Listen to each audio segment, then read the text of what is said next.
Right. If you don't like okay, let's play Educating Ricky. Right. Brilliant. Go. Right. So- Ding-a-ling-a-ling-a-ling-a-ling. Educating Ricky.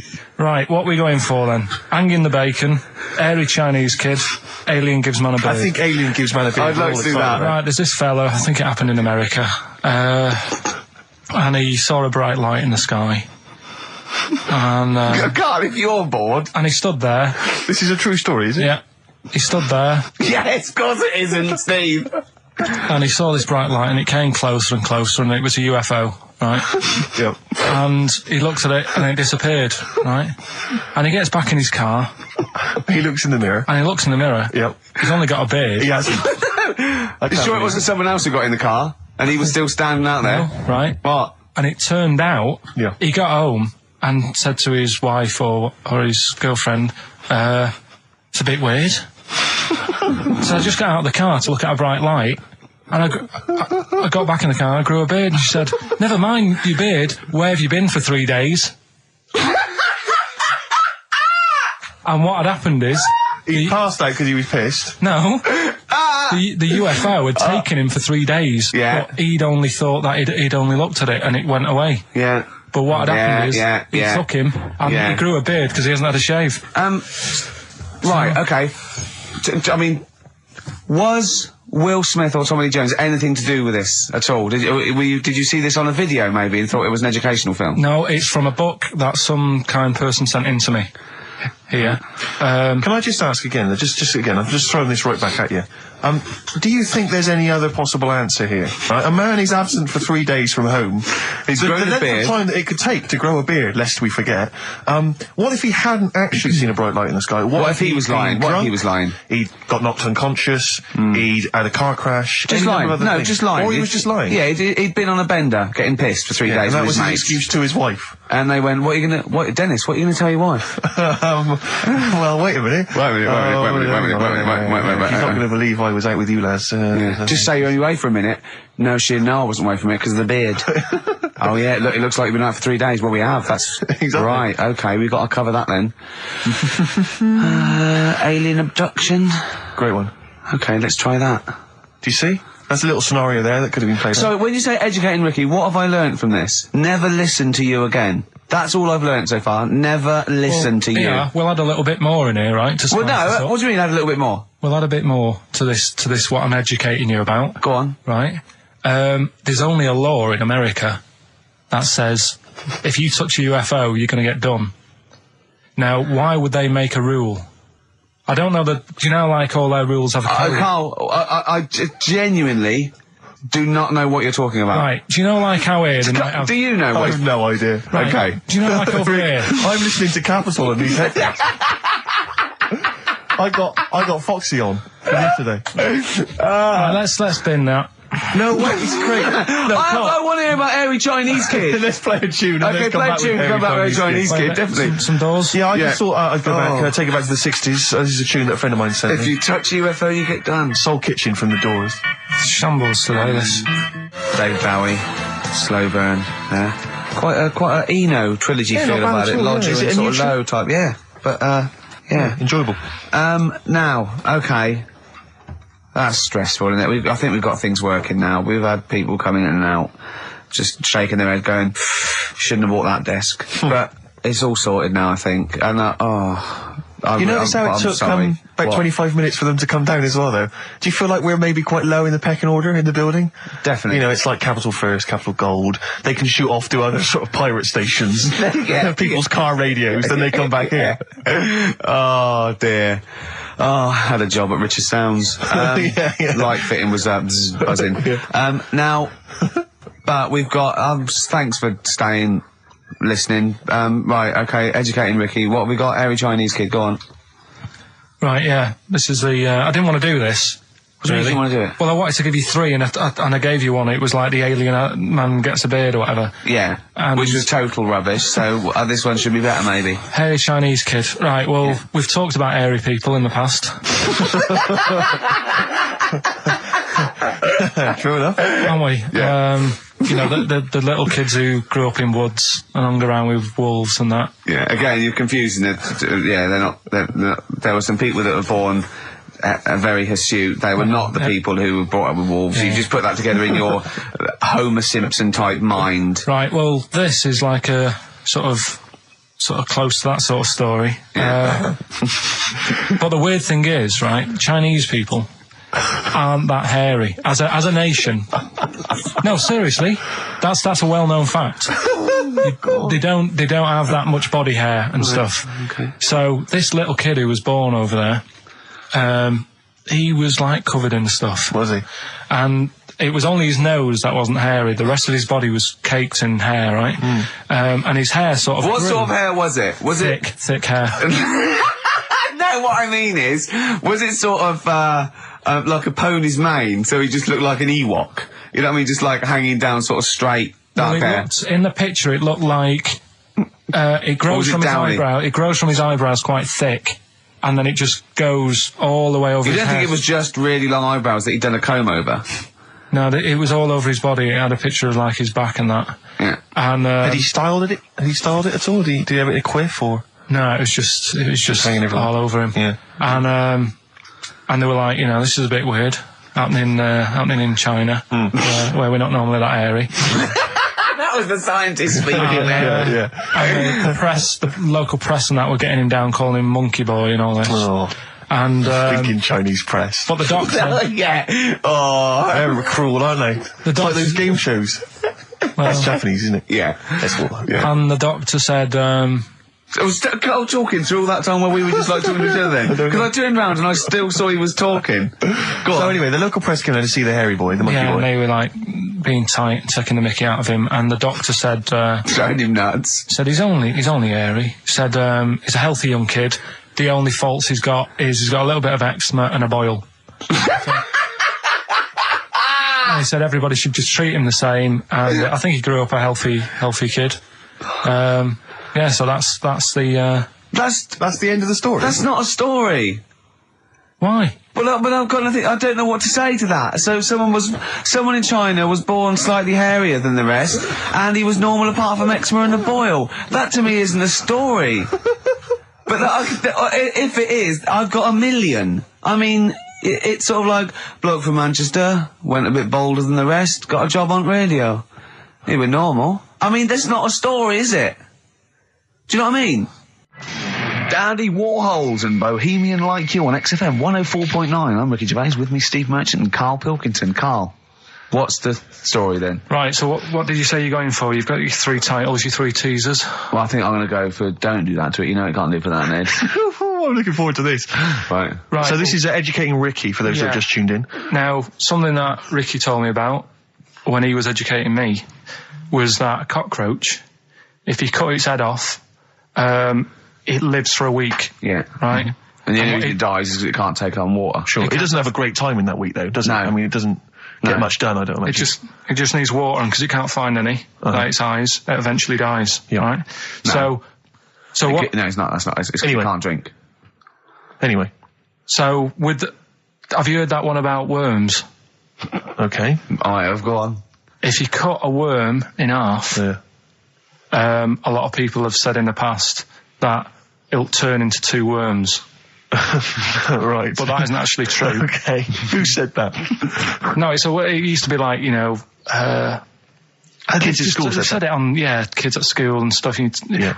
So that, a lot of people think that. Don't pick him up on stuff, Steve. It's bad enough. Sure. So, but what they can do, if you get a worm, right, and you find out which end its head's at, Right. if you you've got its head there at the left-hand side, right, and if you sort of cut it in half, Right. but not in half, so there's more of its neck than the tail, if you know what I mean. Yeah. Yeah. The bit that you've cut off will sort of die, and the rest of the worm will get better. So in a way, you can cut it in half, and it'll survive, but only one half will survive. Okay. Yeah? What have you learned there? I wish you hadn't chosen that one. To be honest. I know, because it's nothing, is it? Yeah, You know that no joke, way you know that for joke, how do you tell a worm's head from its eye? You put it in a bowl of flour and wait till it farts, Yes. right? I told my mate that, right? And he went, what if it coughs? Yeah. Yeah. Yeah. So, there is a bit of truth in that myth of cutting one in half. Where did you get this information? I don't understand where you get this information That was from the Fortean Times. It was like the myth about worms. Yeah. That was the big article that week. Did it take you as long to read that article as it took you to tell us just then? I like the fact that it starts off debunking a myth that we hadn't heard of anyway. Exactly. You know the big thing about cutting a worm in half and making 2 worms? No. Yeah. What's the other one? It's not the thing to do either, by the way. Don't go doing it. No. It's not very nice. It's cruel. But it can get by. And it's pointless. Yeah. There's no scientific worth in that. Well, there you go. Okay then. So the others now, you see what I do. No, I'll tell you the other titles. You're not having them yet. That's the whole idea of this. People will be driving or about to go out doing the shopping. They'll think about that now. What was the other 2? Well, the other 2 They won't think about that. They've forgotten that. No, they will. No, they've forgotten that already. If Only It Was Raining and What's Tomato With You. Right, I'm looking forward to that one. No, you've got to tell me tomato with you. Look what's happening. You see, you already want more education. And this is what listeners will be doing. I tell you, I wish you were a teacher. I so wish you were a teacher. Do you know what I mean? Kids would be saying, I know it's 3:30, but I don't want to go home, I want more. Yeah. And that's what I'm doing with you. I'm teaching you. Why are you teaching me things about not to cut worms in half and what's tomato with you? Please tell me what's tomato with you, Karl. In a bit. Okay, educating Ricky, we got 2 left, don't we? I'm looking forward to these. We've still got 2 more. We've still got If Only It Was Raining and What's Tomato With You. Coldplay, The Scientist on XFM 104.9. Right, competition, isn't it? No, it's Educating Ricky Part 2. Oh, is it? Yep. I wasn't even listening. He's doing all the work, I wasn't even listening. Oh, and he spilled some water down that. Right, what's this one again then? Right. What's the teaser headline? Teaser headline is What's Tomato With You? Brilliant. Yeah? Good in. How excited were you when you came up with that? You couldn't wait to come in and tell us, could you? I think it's a good one because you won't forget it now, will you? Okay. I mean, like the worm one. What's so special about the worm? A lot of people think that if you cut a worm in half, 2 worms will grow, but no. What happens is if you cut the head end slightly nearer the tail than the tail will die, but the worm with the head will be okay. So, it's exploded a myth. And taught me something. Right, so the second one is part 2 of Educating Ricky. What's Tomato With You? Yeah. What this one's about is, ages ago... It's scientific. There's never a date. There's never a country, a location. Okay, settle down, children. This is A-level history. Right. Once upon a time. Yeah. When a mental place with swords was a king. Forget his name, but he was a loony. So, and it was we're literally ages ago. Yeah. So, good luck in the exam. Yeah. Right. So, alright, many years ago. Oh, yeah, cleared that up. Go on. They thought tomatoes were poisonous. Right? Okay. Because what hold on, are they going to be proved wrong at the end of this story? Well, because I don't want to give away the ending, but is it something to do with are they poisonous tomatoes? No. Oh, you're having a laugh. I don't believe it. Go on. They could have been eating tomatoes all this time. Oh, Steve, what's tomato with you anyway?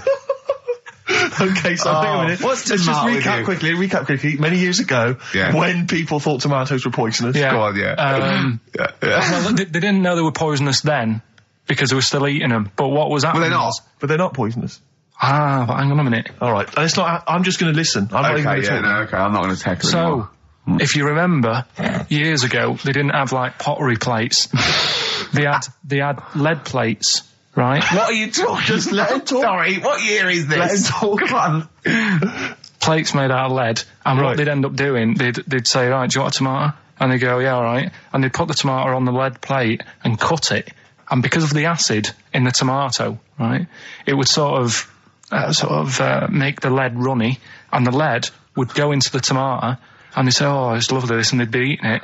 They'd get food poisoning, lead poisoning, what have you, and they'd be really ill. So they thought tomatoes were poisonous, so they didn't eat them for many years. And when you say they, do you mean the people of Narnia? Yeah, this didn't happen. Where was this happening? Sort of in Britain and that. You put him on the spot there. Oh, I hope there's no uppity pupils at this school when they go, what do you mean, sir? Oh, if you're going to... Oh, I'm fed up with you. Do you understand? No. So the answer... No, you've got... No, right, okay, first of all, Carl, where'd you get this information from? Where did I 14 get times that? as well? Do you know... You can't remember. I don't know where I got that from. I don't know where I got it from. But why don't you think that makes sense? But, what? Someone once got lead poisoning from a tomato? Not just one, loads, and then all of a sudden... No. Why is this educating me? Because I'm telling you that tomatoes... I can't take anything away from this. Yeah, I don't know what to take away from this. What have I learned? What have I learned? Don't mix lead with tomatoes. Why is this educational in any shape or form?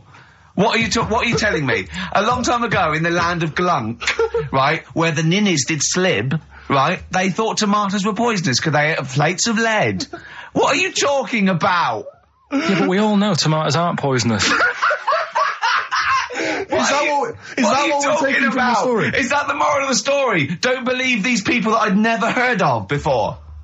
What are you talking about, Karl? I think it's a bit weird. It's a bit weird, yeah. It's the same people that were spreading those malicious worm rumours. My hangover's coming back. I've got to get some water. Play a record that was rubbish. Anyway. Educating Ricky. Good, we've settled that then. Go on. The titles that are meant to sort of pull you in. Yeah. We've got, what was it?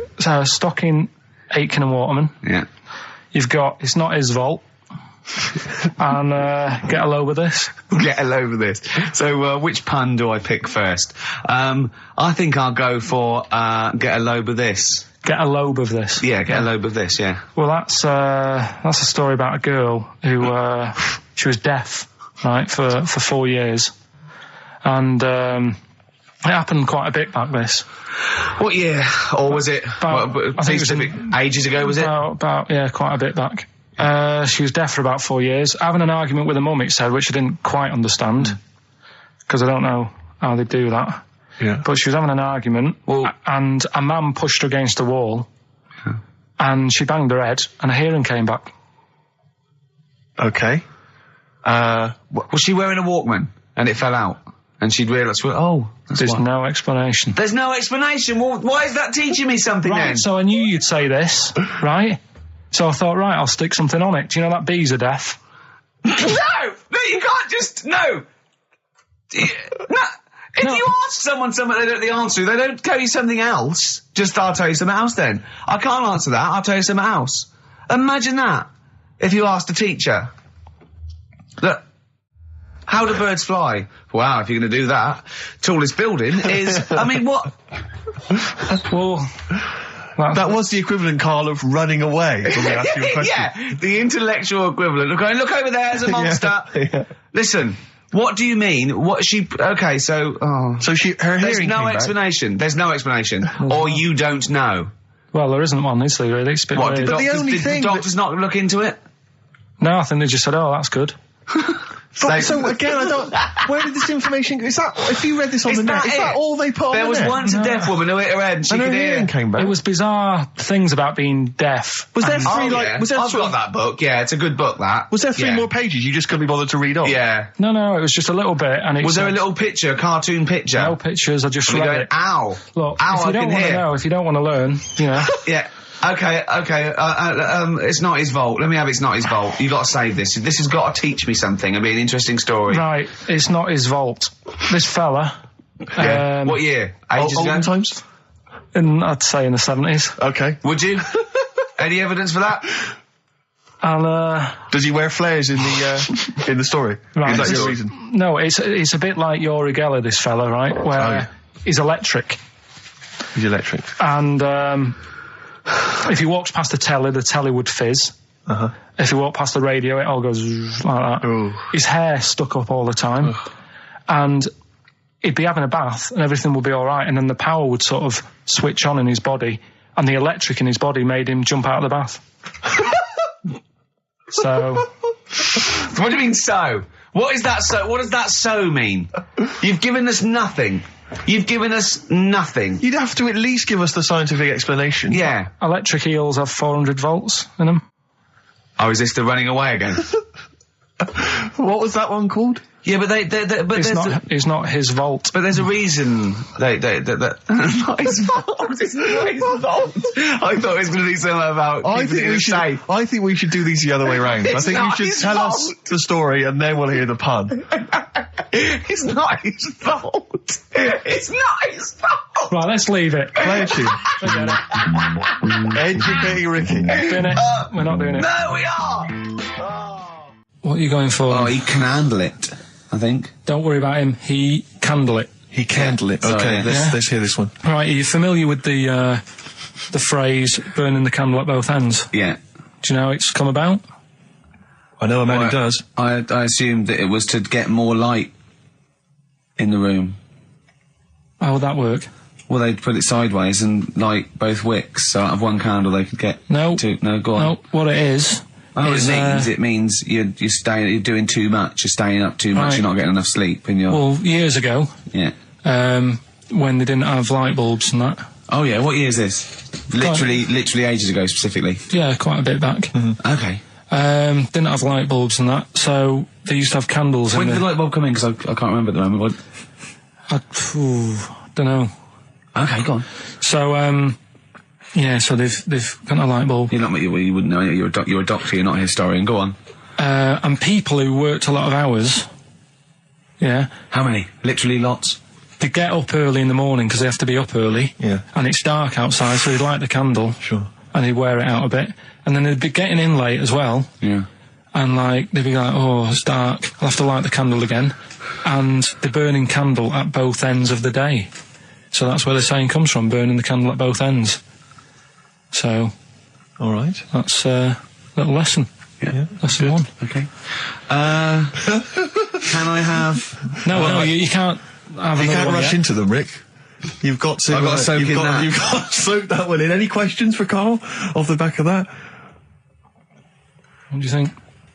So people were. I mean, basically, where this comes from is people were literally burning the candle at both ends of the day. Sure. There you go. So we've still got. Go on. I'm committed to this treatment. And I can't wait. This is like Christmas Rick, Eve for me. It's like Christmas. I've got to open another present now. No, I'm afraid we've got to save it. Rick, raw Nirvana. Amazing. We were just talking. We were getting excited about that. Yeah, aren't we? got an incredible brilliant. voice he has. And Grohl, drumming it's brilliant. You know, you're right. The new one from Nirvana. Well, it's time for Educating Ricky Part 2, isn't it? I'm excited, Karl. I'm going to learn so much from this. What's the choices again? What you've got left. Still keep phoning your answers to Email. Sorry, yeah. The answers to Rockbusters. Yeah. Right, okay, Educating Ricky, Part 2. Right. I'm committed to this treatment. Yeah. Is one. I've got to go for that one. Yeah? Yeah. Or the other one is the police are causing a bit of a stir. He still says it like it's the best thing he's ever come up with, which in a way is. It could be. Right, go on then. I'm committed to this treatment. Right. Do you know the saying... Is it just sayings now? Are they all sayings? This no, they're not. Okay. No, the other one isn't. Frog in your throat? The saying, there's a frog in your throat? Yeah. I assume it's when you croak a little bit. You sound like a frog. No. Right. Might seem a bit weird, this one, right? But years ago... Oh, yeah. Sorry, what is that clue? Committed to this treatment? It's about frogs committed.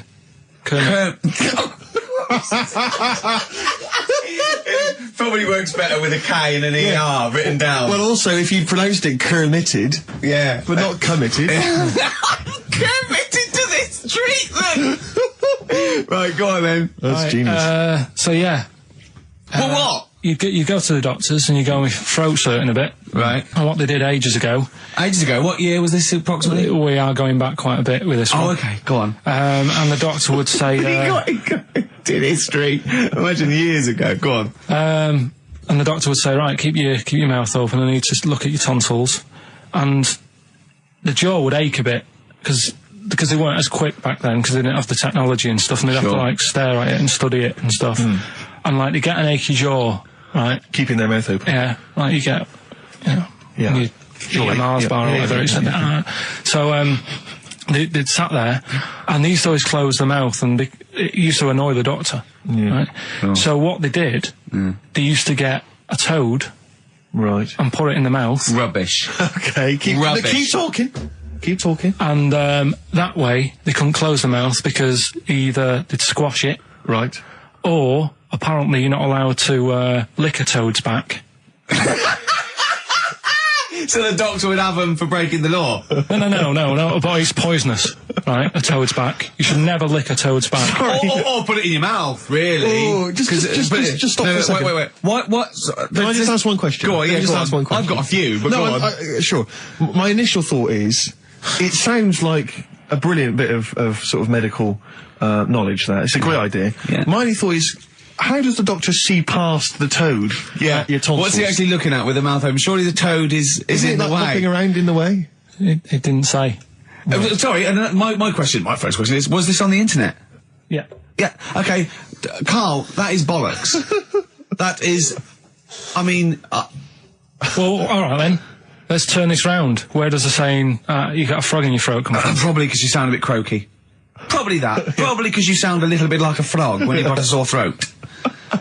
Karl, did you not question it just for a moment when you read it? Just for a second, didn't you think, that seems an odd approach? Firstly, why a frog, of all the different Because species? it's poisonous. A toad. So it's a toad as well? Yeah, well, that it worked. I'm committed. Worked. No, my point is it's frog in the throat. I was going to change it to, have you heard the news Toad Day? But I went with the frog.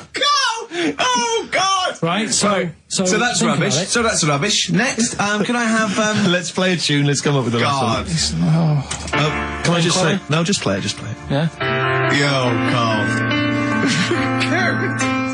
I have to thank my mate Dave, who sent me an incredible 4-disc compilation. That was one of the tunes on there. It looks professional. It's amazing. It's incredible, The effort yeah. Oh, is he's gone to too much effort. Ben Queller, it's a track called In Other Words from his album Shah Shah. Open wide. Oh dear, that's interesting. Oh, here, doctor. Look, you've actually got a frog in your throat. I didn't get there. I put it in there. That's the most ludicrous story I've ever heard, Karl. Why don't you think when you read these things? I think there's always going to be a bit of truth in all of these. I mean, that fella called up, didn't he, and said, I'm not sure about the, putting a frog in your throat if you've got, problems with your tonsils or whatever. But he said years ago, if someone had toothache, they'd get hold of a frog and strap it to the face. Yeah, sure. So maybe down the line, maybe they did. Maybe they didn't do I think Caligula made his emperor a horse and emperor as well. But I mean, well, what about the frog thing with a poisonous back? It's rubbish. That's true. No, the toads have the secretions in the Why? But they didn't put it in people's mouths. No, so well, I'll tell you why. When a badger or a heron tastes the toad, it's horrible. Ugh.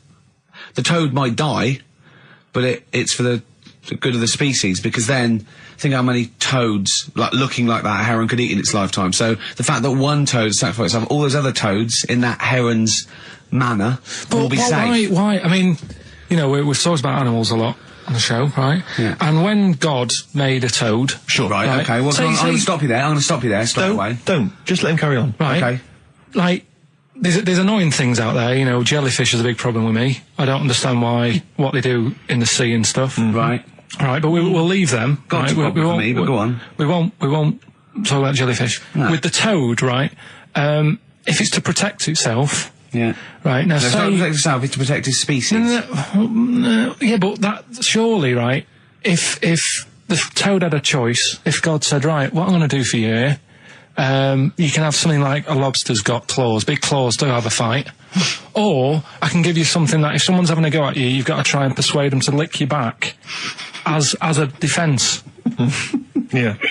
What use is, right... Oh, God's... Well, I'll tell you why. What is God up to? The fact that there are still toads around is a testament to that defence working. That's all I'm going to say, okay?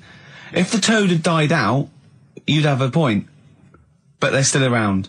It works, alright? And don't start slagging God off. He's got a lot on his plate. Basically, I think he took on too much. Particularly in 1 week. Exactly, it was crazy. Danger High Voltage, Electric 6, XFM 104.9, I'm Ricky Gervais, with me Steve Merchant. Karl's getting all flustered because I put an elastic band around his head. And we've had a definition of... Well, hang on a second, because there's an update to that, Rick. Go on. We did just have, one definition here of a frog in the throat.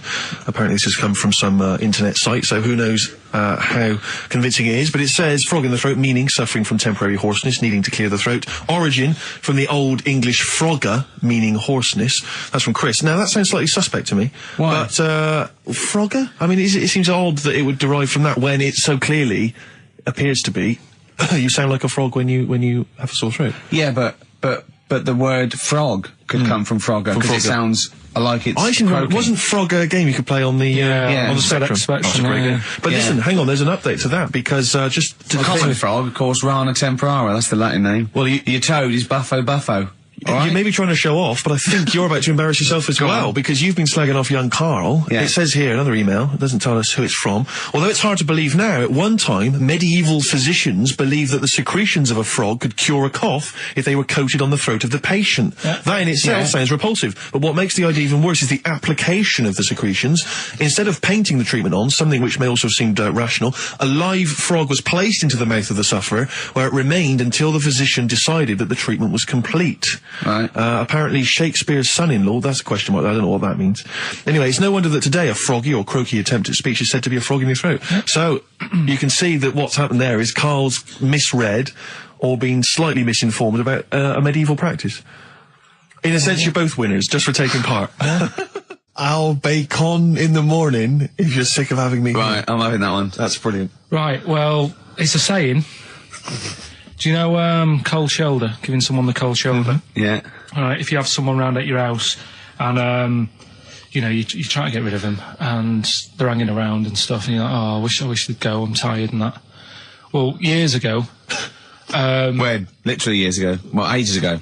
Sort of... Olden times. I think it said medieval times. Yonks ago then, yonks ago. Yeah, medieval, yeah. We're going back quite a bit on this Well, one. you know when you find out these books, why don't you just pop down when it was? Just make a note. I don't think it says all the time. It just sort of says, you know, a few years back. Yeah. No, it doesn't. Well, Never. All right, I'll make an effort next week. Okay. Right?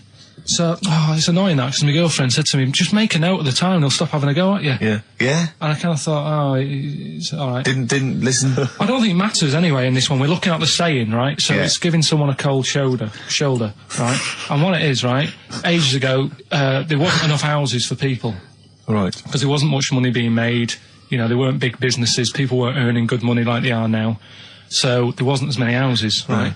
So what you ended up getting is like, you know, the rich people having a nice place to live. Oh. And the poor people were like wandering about, you know, looking for places to live and that. And what they ended up doing is they had like, people would go around to the mate's house and say, look, I haven't got anywhere to live. It's a bit cold. Can you let me stay? Right?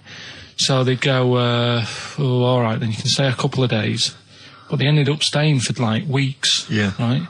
So to sort of get rid of them, what they'd end up doing, they'd be making the dinner and they'd be making a lovely dinner, like a bit of meat, nice warm meat and nice veg, gravy. And This happened every time, did it? This is where the saying came from. This is what happened, Rick. This is what how it happened every time. It was in that vague book. The book of vague sayings and stuff. Right, so they'd be making a nice meal, but what they did, they looked after all the family. But the person who won't go home, they just give them some, like, sort of a cut-off of cold meat. Right. So they'd say, you're giving them the cold shoulder. Meaning... Right. Okay, that's rubbish. Okay. Absolute. Carl, why would that necessarily work? Yeah. Why do they always, in every situation when you want to get rid of a lodger, well, still feed him every day, but make the meat lukewarm.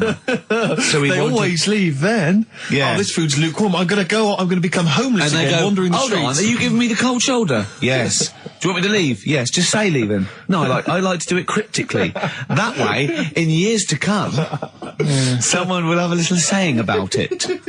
Well, anyway, that was our bacon in the morning. If you've had enough of meat, we'll leave that. Well, Bacon in the morning! Oh, bacon in the morning if you've had enough of me! come back. What are the others? Just tease us again with the others. We'll come back to those. You've got, he's a bit of a nuisance, and we'll have a big fire tomorrow. Nice, looking forward to that.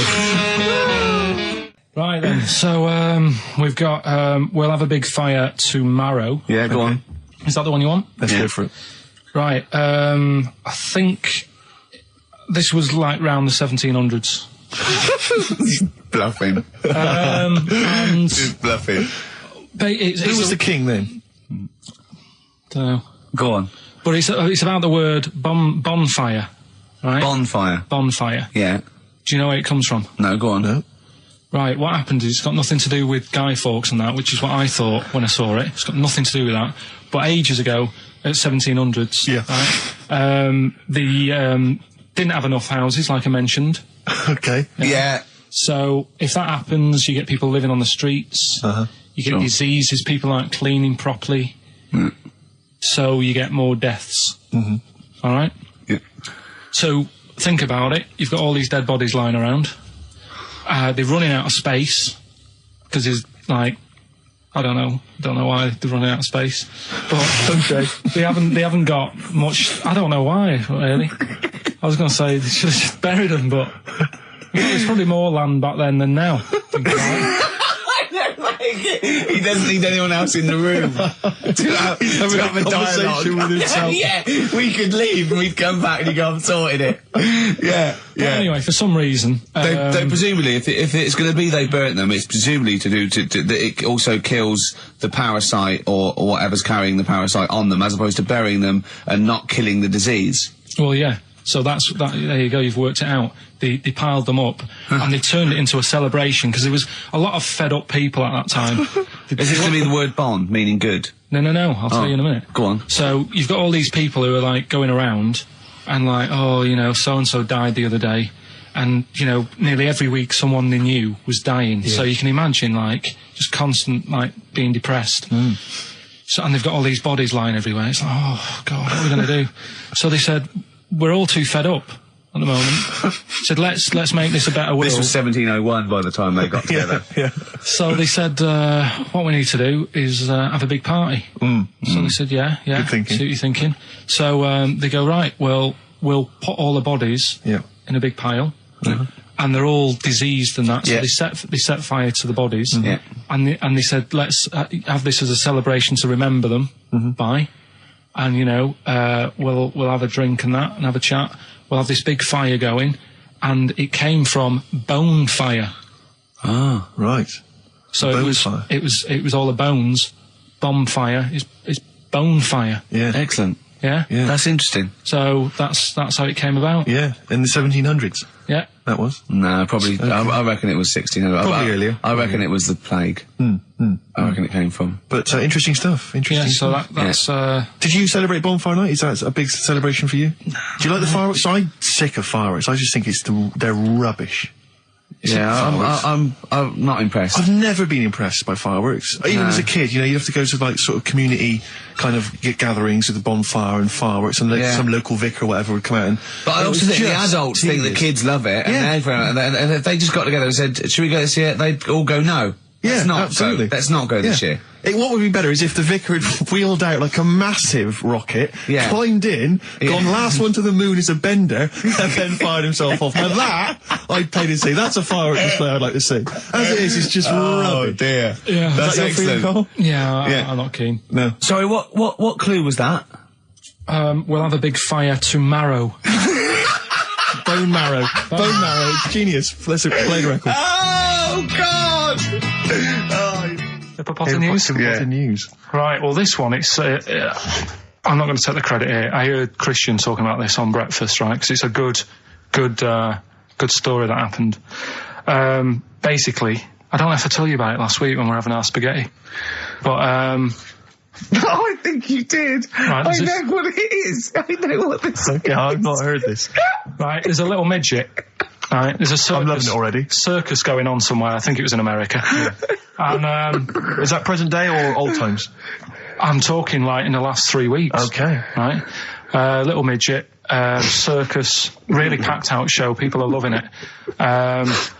Steve, you'll ask the same question I did. I know. So there's a little midget jumping up and down on a trampoline. That's what circus is.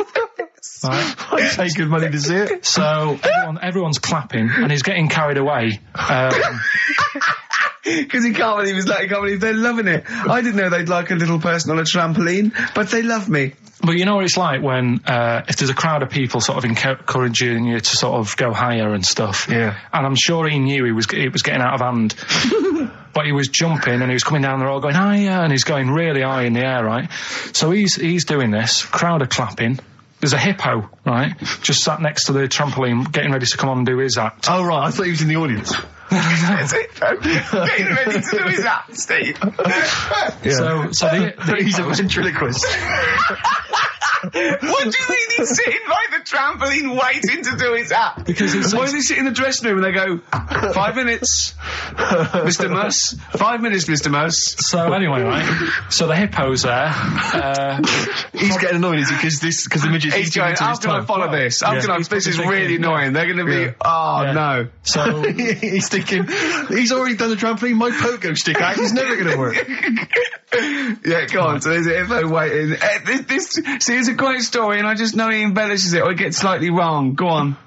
So there's a midget jumping up and down. The hippo's getting annoyed. The crowd are going mad. The midget's loving it. Can't believe his luck. Although you think he probably knows he's dicing with danger. Yeah. So next thing you know, they're all saying higher. He gives it one big, heavy sort of landing on the trampoline, goes really high, but goes off at a funny angle. Oh, hypotenuse. Okay. Yeah. And sort of flies up. Hypotenuse! Sure. Flies off at a funny angle. Ooh, dear. Hippo's there, swallows him whole. Crowd are clapping, thinking that's why the hippo was waiting there. Rubbish. Rubbish. It's not rubbish, though. But no, maybe there was an accident in a circus with a midget and a hippo, but at no point was this hippo waiting to go on, going, come on. The midget flew off at hypotenuse and landed in the hippo's mouth and was swallowed whole. This is what you embellish it. That is great. And what's I have to say, though, Rick, when I heard midget, trampoline, hippopotamus, I was thinking accident waiting to happen. Yeah. So... Yeah, maybe. I mean, it is that you should never put those three together. Never. It's a recipe for disaster. Everyone knows that. Midget, trampoline, hippopotamus. Are you mental? You're asking for trouble. Well, you know when he told me it, he said, and the midget. He didn't mention the hippopotamus, and he said the midget went on, and soon he fell off, and the hippo ate him. And I said, sorry. What was the hippo doing there? He went, it's a circus. I've never heard of a circus having a hippo. No, what do hippos do? What can they do? You can't train them, can you? What do you Aren't they, very deadly? They're huge, aren't they? You can't have a hippo in a circus. Are you sure? You're not thinking of Zippo? He's neither kind. Yeah. No, and it wasn't some sort of where Zippo was eating a midget and it's some sort of horrible sexual act. No, it was definitely, I heard it on breakfast, right? Oh, okay, sorry. No, it's definitely fact. Yeah, okay, right, truth. okay, good. Can you believe it? Can you believe it? So, they're the two that are left. Which one's you going for? Can you believe it is not that picture, is it? That we saw. Which picture? The bloke with the... No. Right, okay. God, that was bad. Right, okay. So... I just better explain we that. We can't really discuss this on air, can we? Well, we can. Steve brought in, Karl, the best book ever, which is, what is it? I found it when I was moving house. It's an FHM publication, and it's kind of like lots of grotesque pictures and stories, and like a book of freaks and weirdos and grotesques. And Karl opened it, and the first one was like... At the back. At the back. Well, you couldn't believe your luck, could you? What was it? What was number 50? A bloke with two heads. And he said, what's number 1? Yeah. And then number 6, there's a bloke who's a squid or something. Octopus. Yeah. Yeah. He's loving it. At number 1, he said, well, it's just a fella under a rock. And I went, oh no, read on, I think I know about this. And it's the fella that was found, he caused a landslide while having sex with a chicken. And they pulled him off and there he is, the chicken. Right, so Karl could not believe his luck. So it's not that. Can you believe it? I love that one. You're going for that one? Yeah. Right, well, we've talked a lot on the show about... We've talked a lot on the show. Yeah. About animals without heads. We haven't! We haven't! We talked about cockroaches could live without a head for 7 days. Yeah, we've talked about that. And then, of course, there was the the well-known one about the fella who had his head cut off, and he blinked. He said to his mate, "Count how many times I blink when my head comes off." Yeah, when you told it to me, you said his head came off, and he said, as he said, it was in the basket, he said, "Quick, count how many times I blink." And it was Nick Frost that had to go, "No, Karl, no, he said it before." I went, and that was lovely. So yeah, we've talked quite a lot about things heads coming off. Go on then. Well, this one, right? Back in 1945. You looked up the date. It's got a specific date. Wow. Mate Jonathan sent this one. You know him as well. It's a lad at the BBC, right? He emailed this one in. So thanks for that. Chicken. It's called Mike. There's a chicken called... Sorry, I missed a bit there. There's a chicken called Mike. A chicken called Mike. Okay. Right? Yeah. What happened was, it was living on a farm, right? Loads of chickens knocking about. And the owner of the farm is like, getting ready for tea, and his wife says, go out and get a fresh chicken, because my mum's coming round.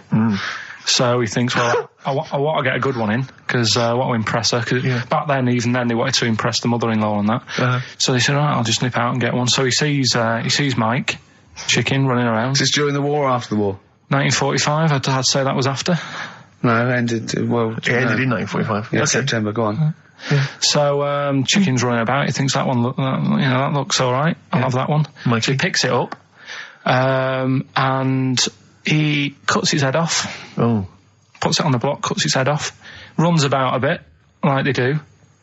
He thinks it'll stop in a minute, keeps running about. And what's going on here? Right? He's now like chasing the chicken without an head. Yeah. He's saying he should die in a minute. Anyway, doesn't die. Chicken's walking around with no head. Lives for 18 months. Yeah. Chicken with no head. Yeah. What do you think of that? Well, I'll tell you, I've heard this story before, Rick, and the explanation, as I understand it, was that certain vital cords, spinal cords, weren't severed when the head came off. So that was why it continued to live. Yep. I don't know if that sounds plausible. It's fine. Absolutely fine. How did it take on protein and energy? The fella who owned it, he said, well, hang on a minute. He said, I could kill it now. But I've got a wonder chicken here. But he's thinking, it must really want to live. Sure. Right? If it survived that, I've got something here. Yeah. So what he does, he gets a little eye droplet thing that he used to use on it. Obviously not anymore. Right? And he filled it with grain and water. And it had a big hole in its neck where its head used to be. And he... Incredibly. And he dropped... You know what? I mean, that is possible then, if it, without infection. Without infection, if he was taking on things, it is possible, right?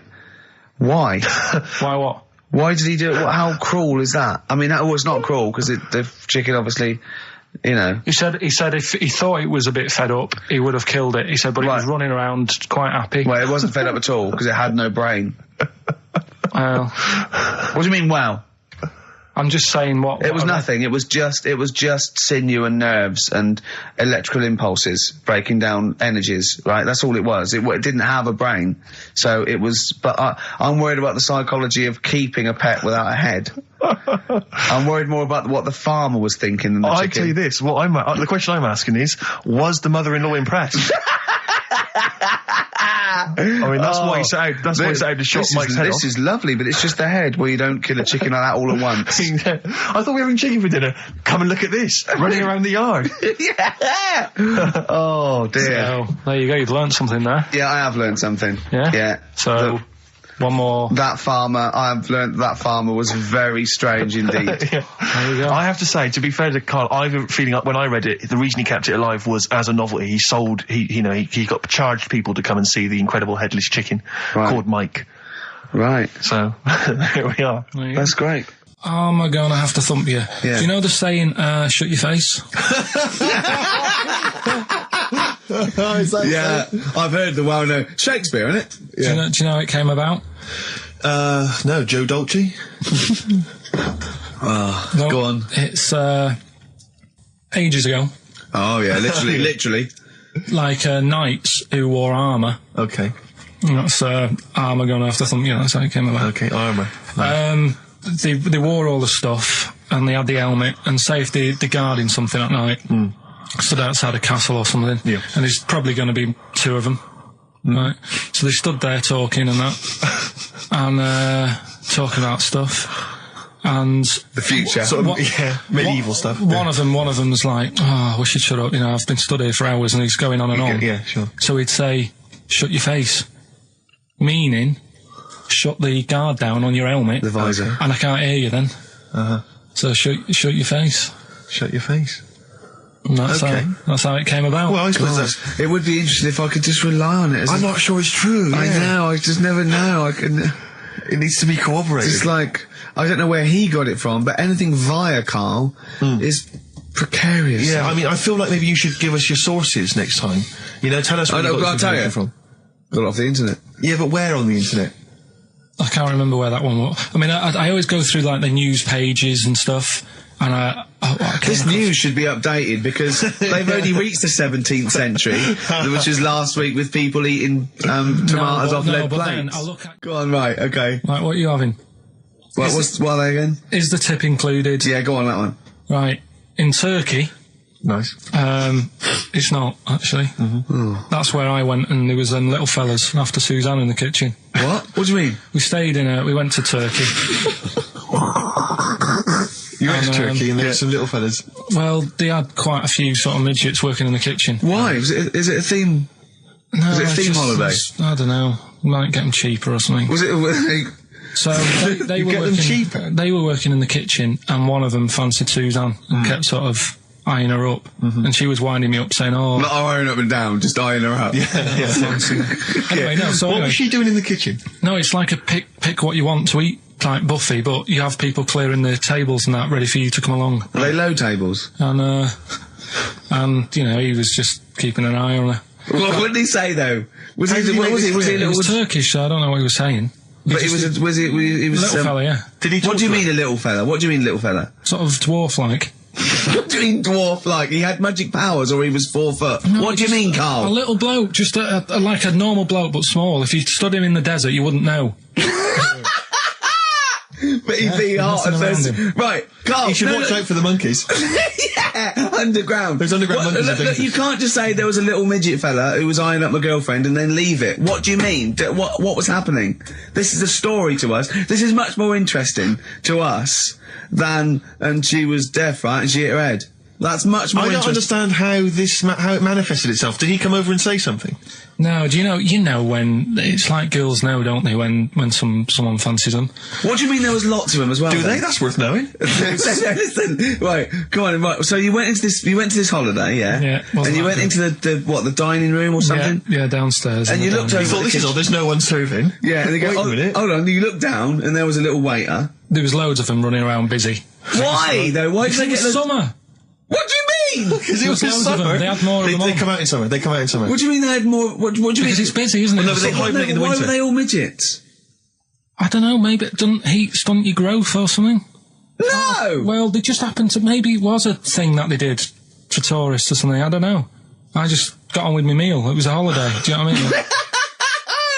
God. is not right. So it's a midget serving. I'm not going to ask any questions. Right, okay, yeah. So they're all little fellas running around, and this one always was like, you know, oh, do you want a new serviette? You know what I mean? Going out of his way to sort of... for turning on the charm. yeah. Yeah, he was going out of his way, the others weren't. Right. I think what was happening is he'd been working with Santa all the winter. Yeah. This is sort of little summer break. This one He was hadn't your seen a girl. waiter, and so he was being polite to you. Maybe. But what did Suzanne say then? Well, she was using it to wind me up. What was she saying? Oh, Oh, just like, you know, look he may be small, but he's well, built like a... Yeah, he's all man. so Were you jealous of a midget then? You were jealous of it him? is a bit annoying, isn't it? Why? It wouldn't bother me as much now, because I've been with her for ages. Right. But at the time, that might have been one of our first holidays, and it's like, You don't know, want to be what's going stolen on? I away paid by- for this holiday. Yeah. And then you get off with a midget. Yeah. Oh. So anyway, But it doesn't matter because you got chatted up by a bearded lady. So. yeah. tell you what, no, that's got nothing to do with that. What were you going to say? What were you going to say? I was going to say the hotel was half board, and maybe. Oh, right. I thought you were going to say it's just one of her shortcomings. So listen, right? Play a record. Right. Badly drawn boy, born again. Right, just get this educating Ricky out of the way. So, Turkey, yeah. So what is this again? This is educating Ricky, is the tip included. Right. Apparently a fellow was on holiday in Turkey. Just having a normal holiday, weather's good, you know, he's having a good time. And Waiters are all normal height. Yeah. He's having his meal. He hears a load of screaming going on in the kitchen. Hold on. Has his girlfriend wandered in there? And they do, With a step ladder. Yeah. the circumcised people in the kitchen, and apparently... What are you talking about? Whoa. Slow down. We were Sorry, sidetracked there for a minute. what are you talking about? I'm excited about two things at once here. One, they circumcised people in the kitchen. Two, I guessed it was someone losing the end of their knob. You did, yeah. I started thinking like Karl Pilkington. Extraordinary. That is amazing. Apparently it was going on. It wasn't just a one-off either. Well, when I say a one-off, I mean they did it more than once. Yeah. Right? And there was... it was there for a week, and apparently the first night it was quiet, and then the rest of the week, every day, it'd be like having his breakfast, or even his lunch, or even his tea. Yeah. Right? He'd be doing it all day. Oh. You'd be hearing Lunch screams. and breakfast, fair enough, really. Yeah, Circumcision at tea time. Don't do that. And apparently it's a tradition over there. You can't even make a complaint about it. It's like, well, you should have found out before you come over See, it. I can't believe this is Sorry, true. I'm a little I bit can't lost. believe this is He was true. in a restaurant, in a hotel, and there were people having circumcisions in the kitchen. Yeah. Is that right? I'm even worried that we're bordering on the racist here, suggesting that is tradition, that Turkish people cut the end of their cocks off in the kitchen Yeah. at meal times. I think you're wrong, Karl. This sounds ludicrous, Carl. No, I don't think it happens everywhere. Right. I think this Just in Oh, particular this at this restaurant. hotel. certain places, Certain hotels. certain hotels. What, is it like 2-star? Yeah. Why did he go to the Foreskin Inn? It was his own fault, wasn't it? So that's Sorry, that's it, is it? Have they closed? Sorry, no, wait. That's the story. You educated me, right? Once a fella saw some Turkish people cutting the tip of their knob off in the kitchen. Thanks very much. Thanks very much, Karl. Got any more? Well, there's things you can learn from it. Either don't go to Turkey, No! don't have calamari when you're over there.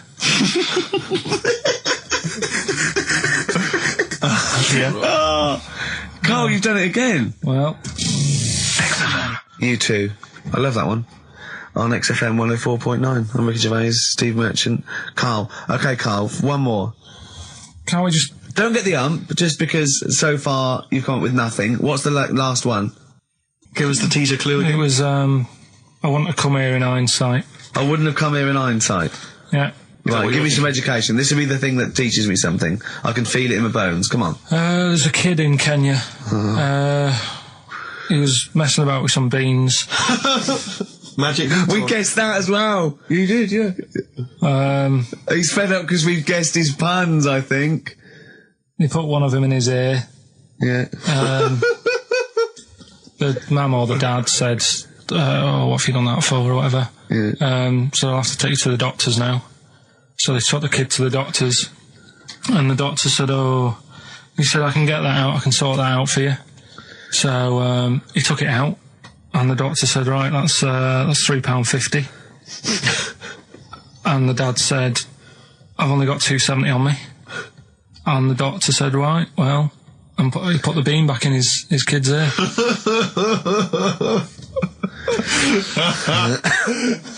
I don't know what to say. I don't know. I don't know what to say. I mean, A couple of questions from me, very quickly. Are you sure that those were definitely the sums involved, were they? Well, the equivalent of whatever they deal with in Kenya. Yeah. It was the equivalent of, you know... £3.50. So what currency was it, Karl, that you translated into sterling? I don't know. No, it was saying in the thing, it said the equivalent of... £3.15, £2.70. Did it say that? Yeah. So Did it say that? Yeah. Karl, look at me. Did it say that? Yeah, it said that was the... Did it say that? Yeah. Yeah, it did.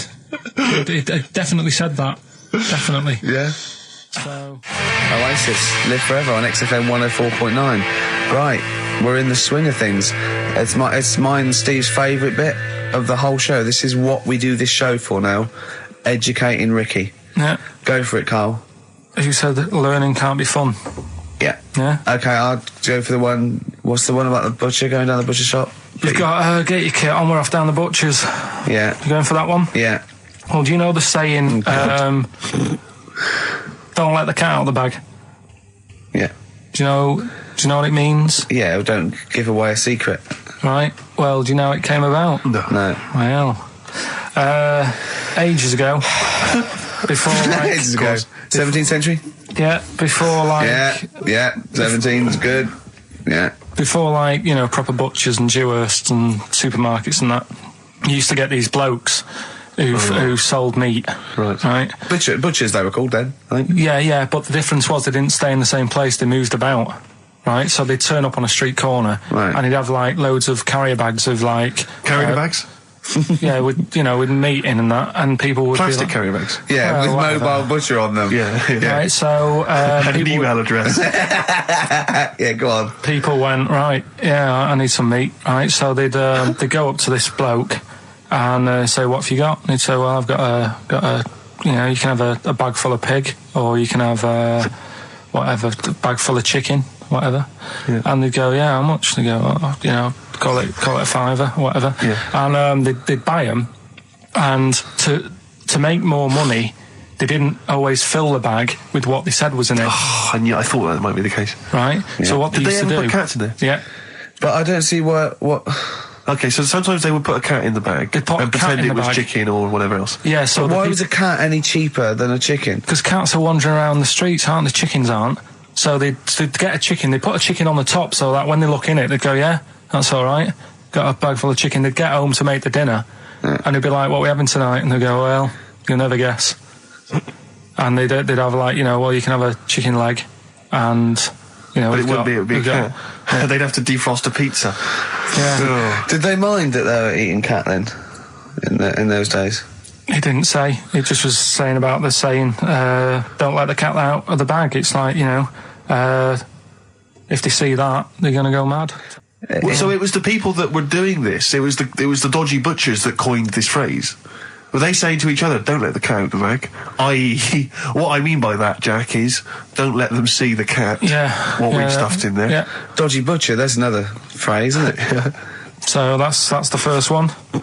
Is that a euphemism, or is that dodgy butcher? As his meat delivered around the back. Sure. So that's that one. So let's get your kit on. What does that mean? It's a euphemism for homosexuality. Okay. And meat, presumably, in that means different things. It doesn't. It's a word that is also a male bird. Would it mean chicken or cat necessarily in that context? Or well, I suppose it could.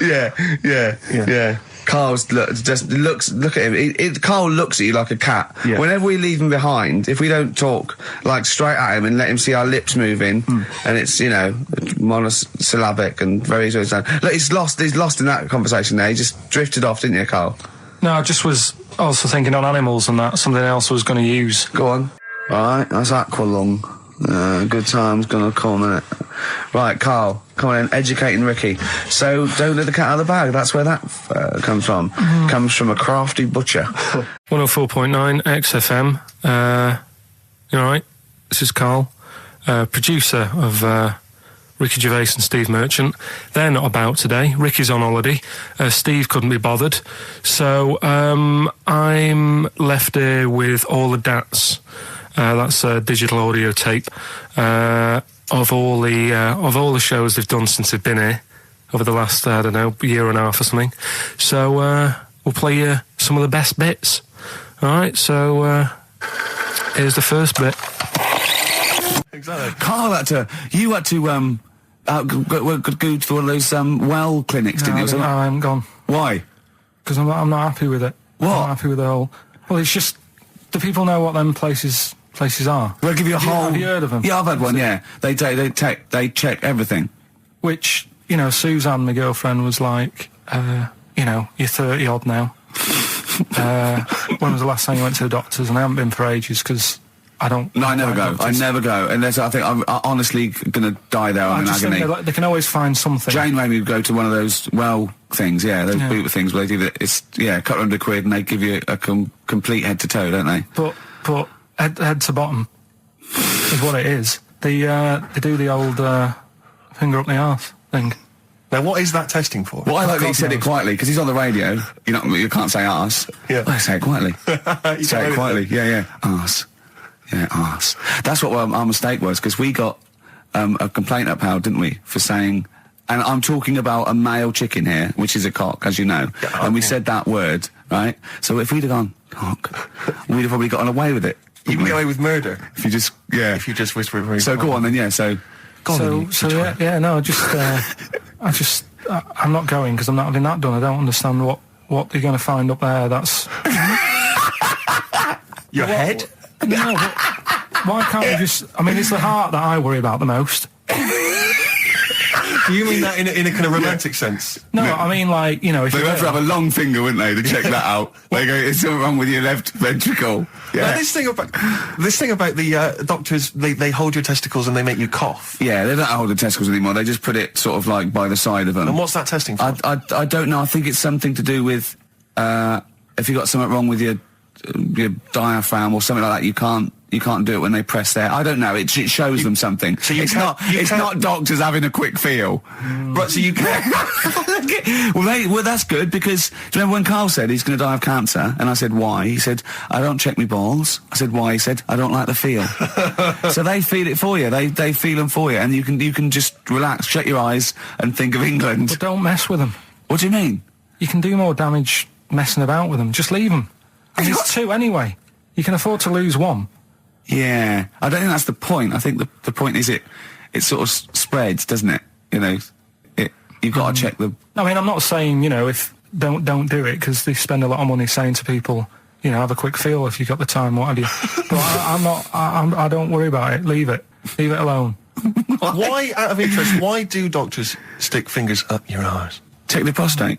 Check the prostate? Yeah, because if it's swollen, it could lead to all sorts of problems. Again, they're not having a laugh, Karl. They're not going, hang on, look at this bald little mank fella. But there's no nice way. I'll feel his balls, stick a finger up his arse and send him home. 300 quid, please, on you go. What about me heart? It's fine. And they're all laughing. Roger, Jeff, stand behind that two-way mirror. yeah, what's this? I'm not going anyway. So. Really, you're not going because you don't want... No, I'm not happy with that. It doesn't even matter. It's not the fact he's a stranger. If it was someone who I knew, it'd be just as bad. That'd be worse! Imagine that! At a dinner party. Oh, God. Oh, look, hello, Roger and Selena. Do you mind, Roger, Would you allow any of the celebrity doctors to do it, though? Dr. Dre? Any of those? Doctor Who? I just don't understand in this day and age. Would you allow Christopher Eccleston to stick his big northern finger up your... Do you got a song on anyway? In the week, I called Karl up. I said, how are you, mate? He went, not too bad. Now, as you know, his girlfriend's been away for ages, hasn't she? Covering the World Cup, the African Nations Cup. She's a sports journalist. Well, yeah.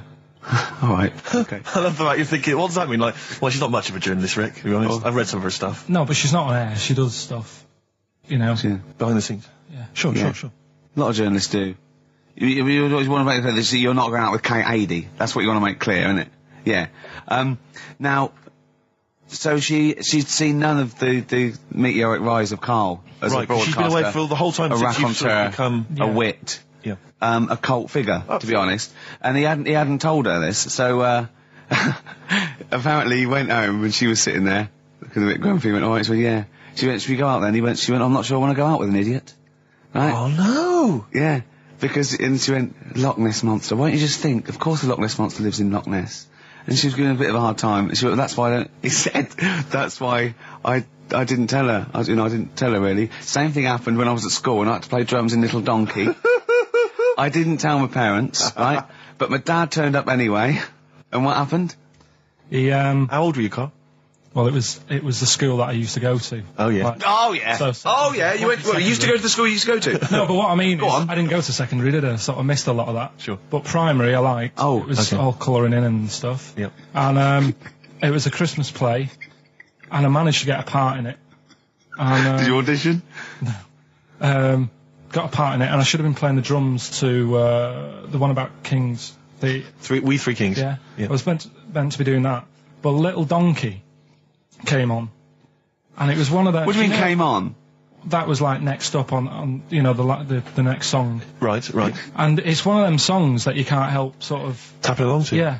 Do you know like if I was to go Yeah, you'd have to finish it with... yeah. Do you know that they actually send that into space? Do they? And What, hoping that aliens will respond with that? yeah. They do that because apparently it is one of them things that you can't help. What, even if you're an alien life form? Yeah. They know that, do they? Yeah. But anyway, What, because they watch Star Trek or something? Hello. knock, knock. Yeah. No, seriously. Who's it true? Like, if you who's send there? out knock knock into space, they have to say. Oggy, oggy, oggy. Ah, that is You look great. into it. Seriously.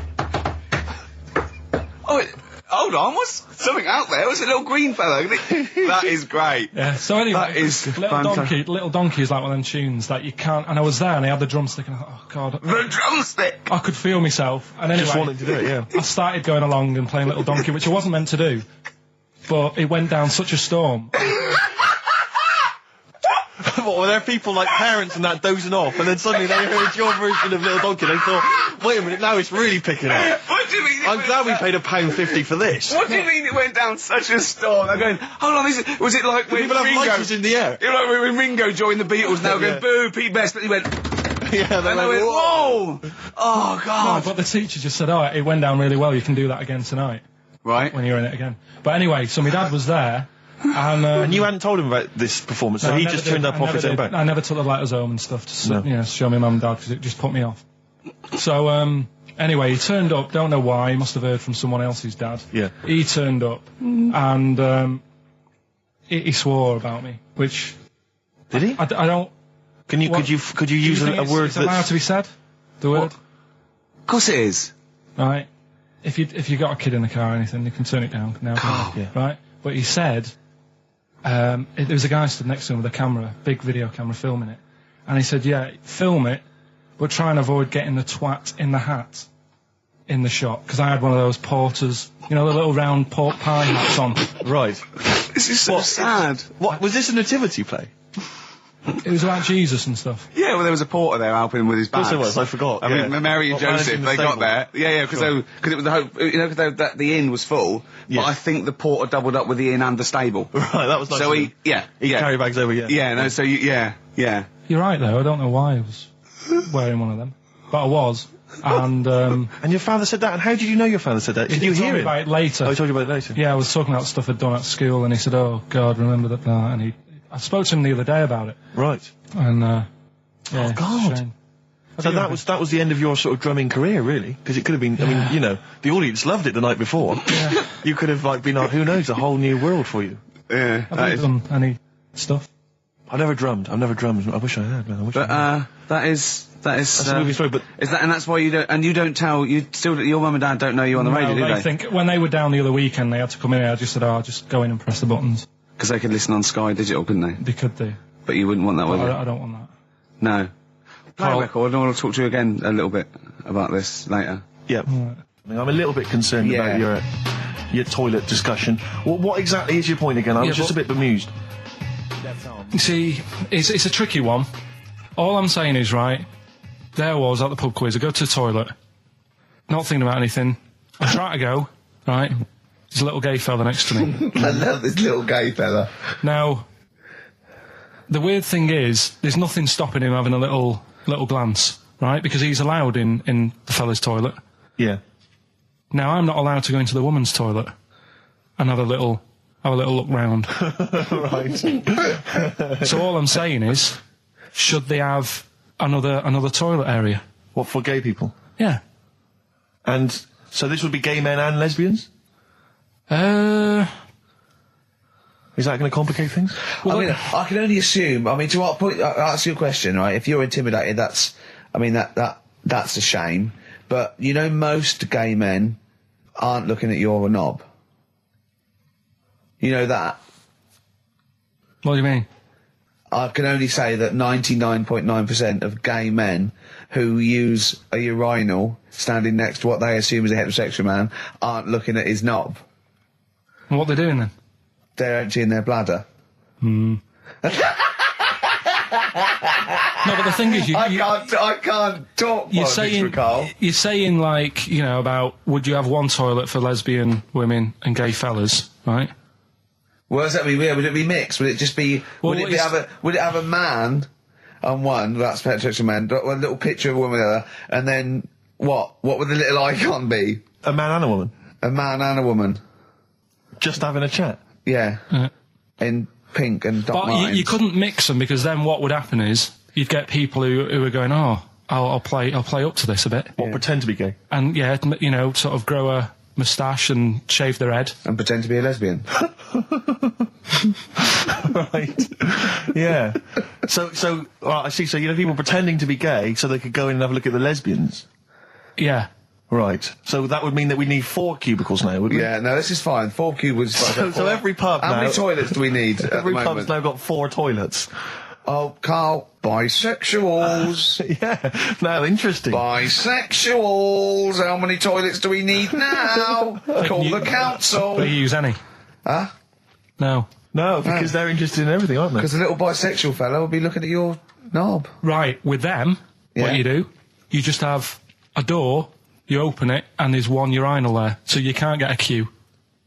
They have to sort of wait. I just thought that, well, why can't there just be a thing between the urinals so no one can look at anyone else's knob? Wait a minute. Just to go back to Ricky's point, what stops, even if we've got the toilet for gay men, what stops the gay men who want to have a look at your willy going in the regular toilet and pretending that they're straight? Most men don't Who is gonna police this? wear gay across their No, head. exactly. They don't have a tattoo. There's no branding yet in the British house where they have to declare. So we're going to have to expand this. What So we've do all you- got to carry identity Do you know cards. you can see a gay, can you? Coming a mile off.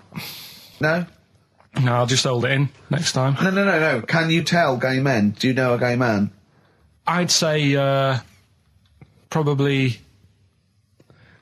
if you did if you lined some people up Yeah. and said point them out, I reckon I'd get. But hold on, we're not talking about people dressed in leather with the arse cut out and an handlebar moustache. Yeah. We're talking about, the everyday, No, non-seen... of course, no. Well, yeah, but I mean, suppose I put you in a room and there was 10 naked men, right? Yeah. And there's 5 gay men and 5 hetero. Could you walk along that line looking at those gay... Am I naked No, you don't have to be naked. Why would you have to be to naked? catch them out? Play a record! How would you catch them out? Get excited. Don't go into it. Don't go into it. Play a record. You're listening to the best of, basically, Karl Pilkington. What should we do next? It's too much. Do we need them out of the way? Yeah, do we need them out of the way? Yeah, just again, Let's explain it again. if you're new, I'm sort of on a bit of a mission to find out. You know, we've got a lot of animals and insects in the world and stuff. Yeah. Do we need them all? It still amuses me. So we've found out we've got to keep jellyfish.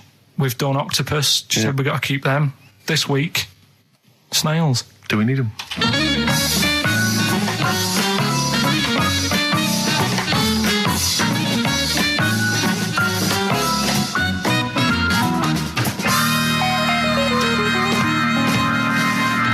Just doing some research, right? I'm sort of working my way through different creatures and insects and stuff that's on the planet, Yeah, right? And finding out if we need them or not, right? yeah.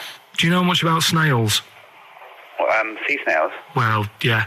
snails in general. Don't know much about snails, land snails. I know a bit about sea snails, like whelks, top shells, that sort of thing. Would you say they're important? What sort of sense do you mean by important?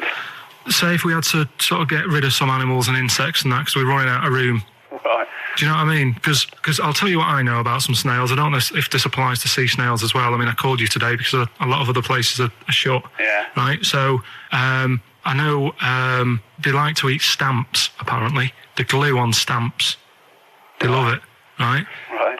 Apparently a lot of letters and stuff aren't getting to where they're meant to be getting because snails are crawling into letterboxes and eating the stamps. That obviously doesn't apply to the sea ones, but that's a problem they're causing. All right. Were you aware of that? No, I didn't know that. But you're glad you answered the phone today? Right? They love beer, Beer, yeah, who doesn't? and also, I don't know if this is right, but I heard that they sleep for 13 years, or can do. Right, I wouldn't know if they can sleep for 13 years or not, but... I mean, sea snails are pretty important. Yeah, they do quite a good job in the sea. They graze on algae and they provide food for other animals. I mean, you can say that about any fish, or any animal. Why do they exist? Would you be upset if, someone said, we're getting rid of them? Oh, yeah. You would be. They're an animal, you know, I wouldn't... Forget being like favouritism and all that I get for them, right? There'll be other things knocking around you can sort of spend your time looking after. You'll still have a job. Don't be worrying about that. Because I'm not going to get rid of all the fish. Jellyfish need looking after, so you're safe. Yeah. But do we need them?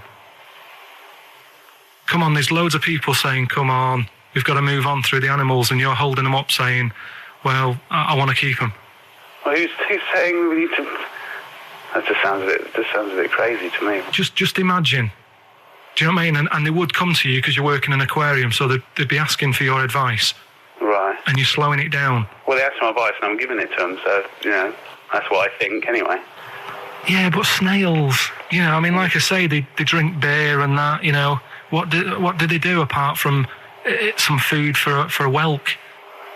They were around, their descendants around a lot longer than we have been. Yeah, they've been around a long time, but what have they done? Well, they've survived that long, so they must be doing something pretty good. Well, apparently they sleep for 13 years, so really, even though they've been around for ages... I think that sounds a bit...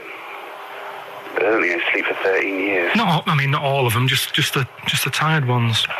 So, snails, do we need them? Well, yeah, I just think they've got to, just as, you know, it's not for us to say, do we need them or not, we can't just... So you think we should keep them? Yeah, definitely.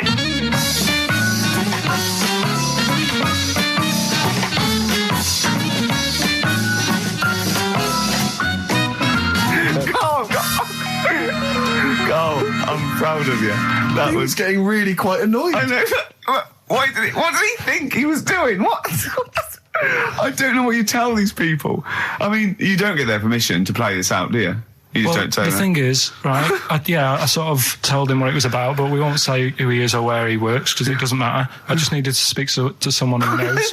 I know the fact that you were trying to get an answer out of him by suggesting that he would be safe, because he could look after jellyfish if he gave the okay to destroy snails. He was getting livid, you could tell. Oh, God. Brilliant. So he's been around a long time, but what have they done? That was great, Carl. Play a record. Well done. Bit of Amy Man. Oh, I'm obsessed with this song, Red Vines. It's brilliant. When we were talking to Karl in the week, the thing we're talking to Karl is that you come up with something that's sort of like quite innocent, and he goes, well, once, right? And you realise that it's comedy dynamite. He doesn't know it, but we want to go save it. And he let out, you were filling in a form, weren't you? It was all like your girlfriend thinking you're a div. And it's happened before, isn't it? Because she came home and you'd filled out a form to get a job once, hadn't you? Yeah. What was that for? Granada Telly. And on it... Well, let Karl explain. Yeah. You see, this is what annoys me with job applications, because rather than just saying, do you want the job and what can you bring to this business? Yeah. Do you want the job is a good one. Because the thing is... That's sort of the one for the boys. No, listen, right? Because if they say no, I don't think they want the job. Yeah, but listen. Go on. I mean, I presume with what you do, you have to take people on and stuff. What, in a fight, you mean? You know what I mean? Yeah. And I think it's more important that you're willing to graft and put the hours in. Sure. Than say that, you know, you did well at school. Yes. Sure. Because if I wanted to, I could have done well at school. Of course. I just didn't want to. Yeah. So where's this going? So you had the application form. So when it came to the qualifications bit and that, I couldn't fill them in because I didn't have any qualifications. And it was also asking about your languages. And I put down English quite good. English quite good. And his girlfriend came over and seen the form that he'd sent off. This was a copy of it. Yeah. And so she went, oh, you know what I mean? So that's what started, you know, the disappointment. So they're going to get that and think that you're not English. I don't think I've got it. It was ages ago. Right. How long ago was it? Oh, well, it was when I was still in Manchester, so 5 years ago. I don't think you've got to know. No, I think you... That could be a long list. I mean, there's probably a lot of admin problems in that organisation, but they probably... But what I meant by it is that, you know, I can speak English, but I don't know all these long words that people use all the time. Yeah. Oh, God. Oh, can I just tell this quickly? In the week, I'm talking to you now, the listener.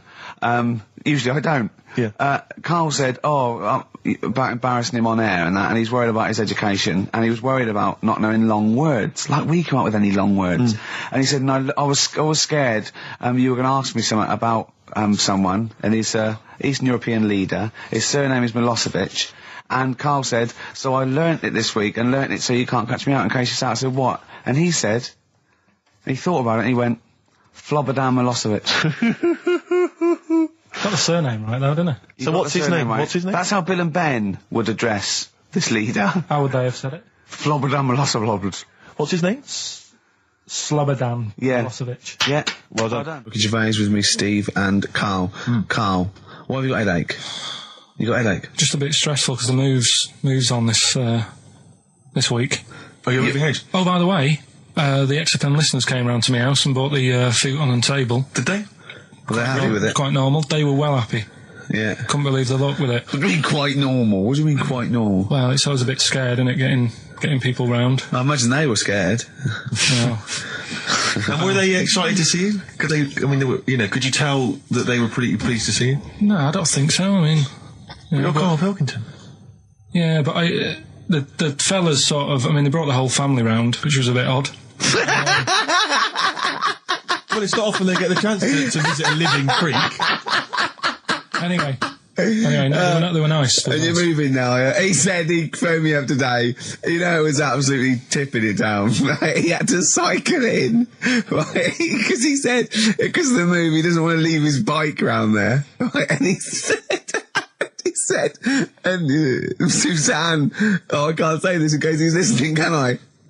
He won't know. He said Suzanne's hired the oldest removal man in London. You should hear him.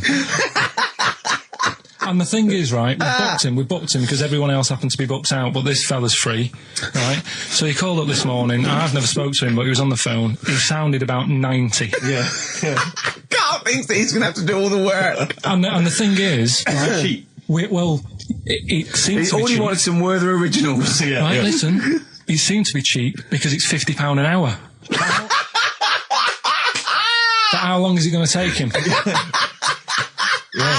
Yeah. Oh, that's So, genius. When's the move on then? When's the? Oh, well, he's coming round. He came round today to bring some empty boxes, and he was struggling with them.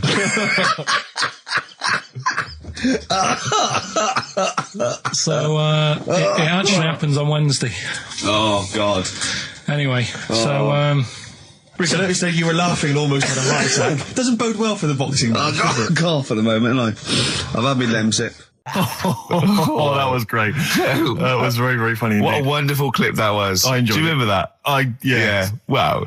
It was a few weeks ago, wasn't it, really? I mean, I think it was last week. we'd have to have very, very bad memories not to remember that hilarious clip. I'd like to hear that again maybe in a couple of weeks' time when I'm away. Yes, absolutely. It's embarrassing, isn't it? And we, but the good thing is, on telly, I feel a bit guilty about putting out shoddy rubbish because I'm getting paid an awful lot. Yes. But here, I don't give a They can bleep that. They will do. And now it's Karl's bit. It's the re-education of Karl. He's like Liza Doolittle. And now he's coming to, or Lawnmower Man, if you've seen that film. More like Lawnmower Man, if you've seen the film. You know what I mean. And his homework was to just study quotes, really, on happiness and stuff and general well-being. He's not a big happiness quote fan, are you, Karl? not really. So what have you done? You've come up with something, haven't you? Right, yeah, I told you, right? Because a lot of these are just things you say every day. They're nothing special. So what I'm doing... Well, you say them every day. Well, the sort of things you come out with and you don't even think about it, do you know what I mean? Yeah. They're on the TV all the time. People on the radio are saying these sort of little quotes. Sure. And what I've done is, remember that programme on Channel 4, Faking It? Yeah. Where they got some, like, posh kid to be on a door and all that. What I've done, I've... Imagine if that was the pitch for the show. Dear Channel 4, you're just going to get a posh kid on a door or something? Yeah, Yours come sincerely, in, Karl. come in. Yeah. TV producer. Yeah, go on. So what I've done, this little book of quotes, happiness quotes, I've picked two that are real, Okay. and I've made one up, right? And we've got a guess. And you've got to guess. Okay, then, go on. Well, I'll tell you what, Rick, why don't we, when we've heard them, we won't confer. No. You'll write down yours, Yeah. A, B or C, and I'll write down mine and we'll Sure. see how it Okay, works. Karl, off you go. Right, and just because I'm looking at this book, it doesn't mean I'm actually reading. No, I know. Don't no, worry, I know. we're clever. No, we know, we wily, can't see. Feel like Yeah. call my bluff. Yeah, go on Okay. then. Nothing is worth more than this day. Okay. Yeah, Yeah? All right. yeah. The way I see it.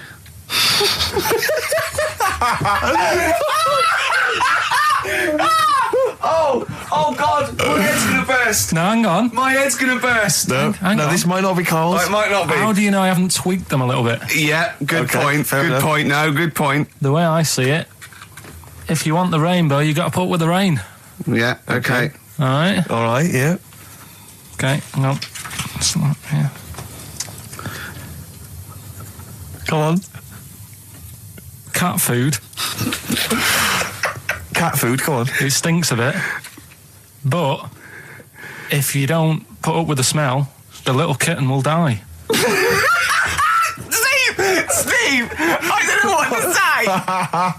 I don't know what to say. Imagine this in faking it. Imagine their faces when he says that, and they're going, "Oh my God." Carl, play a song, mate. We'll have to confer on this one. Right, Blair. Well, that's just amazing, Carl. Just read them again. Two were real, one was fake. Go on then. Right. First one. Nothing is worth more than this day. Excellent. Next one. What does that mean? Well, cherish now, cherish your time. Okay. Because you can't get it back, and Yeah. you know That's the way I saw it. Carpe diem, whatever it is, seize the day and all that. Okay. If you want the rainbow, you've got to put up with the rain. Yeah, of course. Yeah, rough with the smooth. You know, it's not all plain sailing, but you know, rainbow's beautiful, but it comes because of the rain, which you might not like. So Yeah. make the most of everything, and Yeah. good. Cat food doesn't smell good, but if you don't put up with it, then the little kitten will die. Right, no, Carl, that is a good effort. Now that one's yours. I mean, obviously, right? Right. Right, no, but it's a good effort, right? I mean, it slipped seamlessly into the others. Yeah. Don't think it didn't. No, but it's good. I mean, we knew it was that one. But what I will say is, it's good. But what you don't know, maybe subconsciously, is, I mean, it's very similar to the putting up with the rain and the rainbow. But that's good. Why do you think that? Well, What does mine mean? well, even though it smells bad, it's good for something. Right. So- See, so- I didn't look at it like that. What do you look at? I kind of thought. Was yours more specifically about cat food, generally? Because, you know, normally it's an analogy. Yeah, or a metaphor for something, you know, much bigger. Well, no, the way I mean, looked at it- Dolly Parton, who I think did the rain thing, she wasn't specifically concerned about weather conditions. No. It was a sort of general idea. It's all about life. Yeah. Well, Existence. that's what I've done. Go on, I've what- used an everyday thing Yeah. and put it with today's problems, right? Go on. So, like, my girlfriend, yeah, she might like to go shopping for clothes. I hate it, Right. but because I love her, I put up with it. Ah, that's nice. Yeah? Yeah. So, you love that little kitten.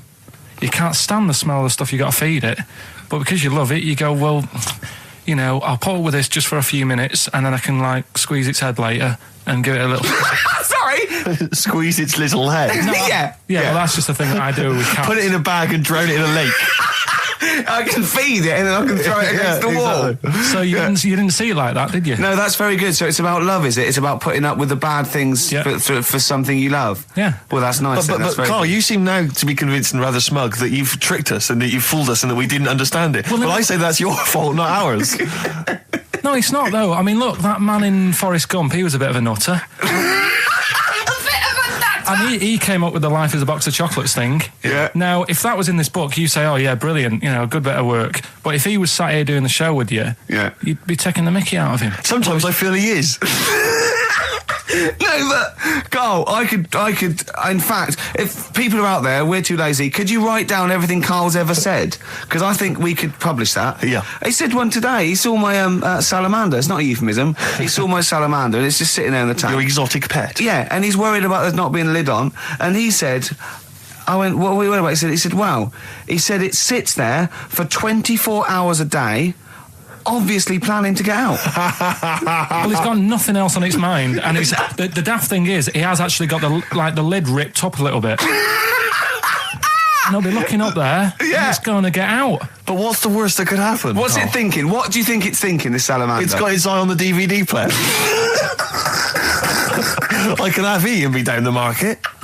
Well, it's like those people who, those cab drivers that you'll meet at sort of 3 a.m. who've just got a car, Yeah. and just went out with a car, Yeah. and just I'll pick people up and charge them. Yeah. I got in one once. I said to him, a guy just pulled up. I said, he said, I was in like East London. I'm going back to North London.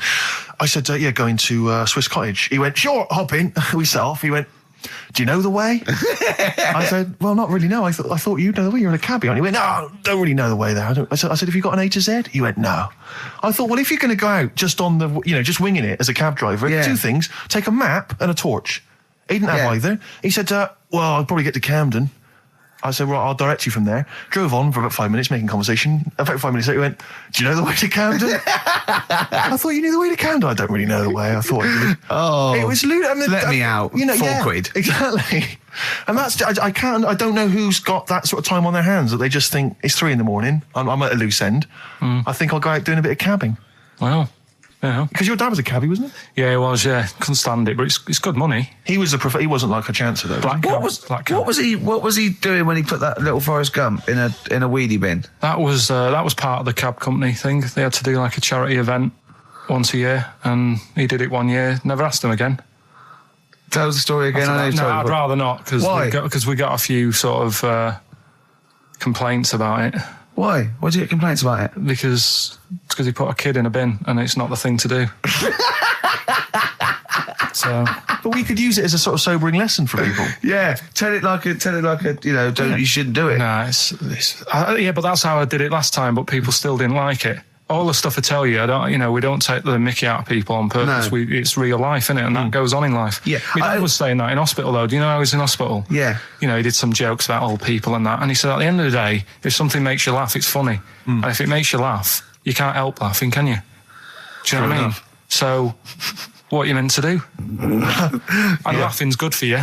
Yeah. So... But being laughed at isn't as good for you, is it?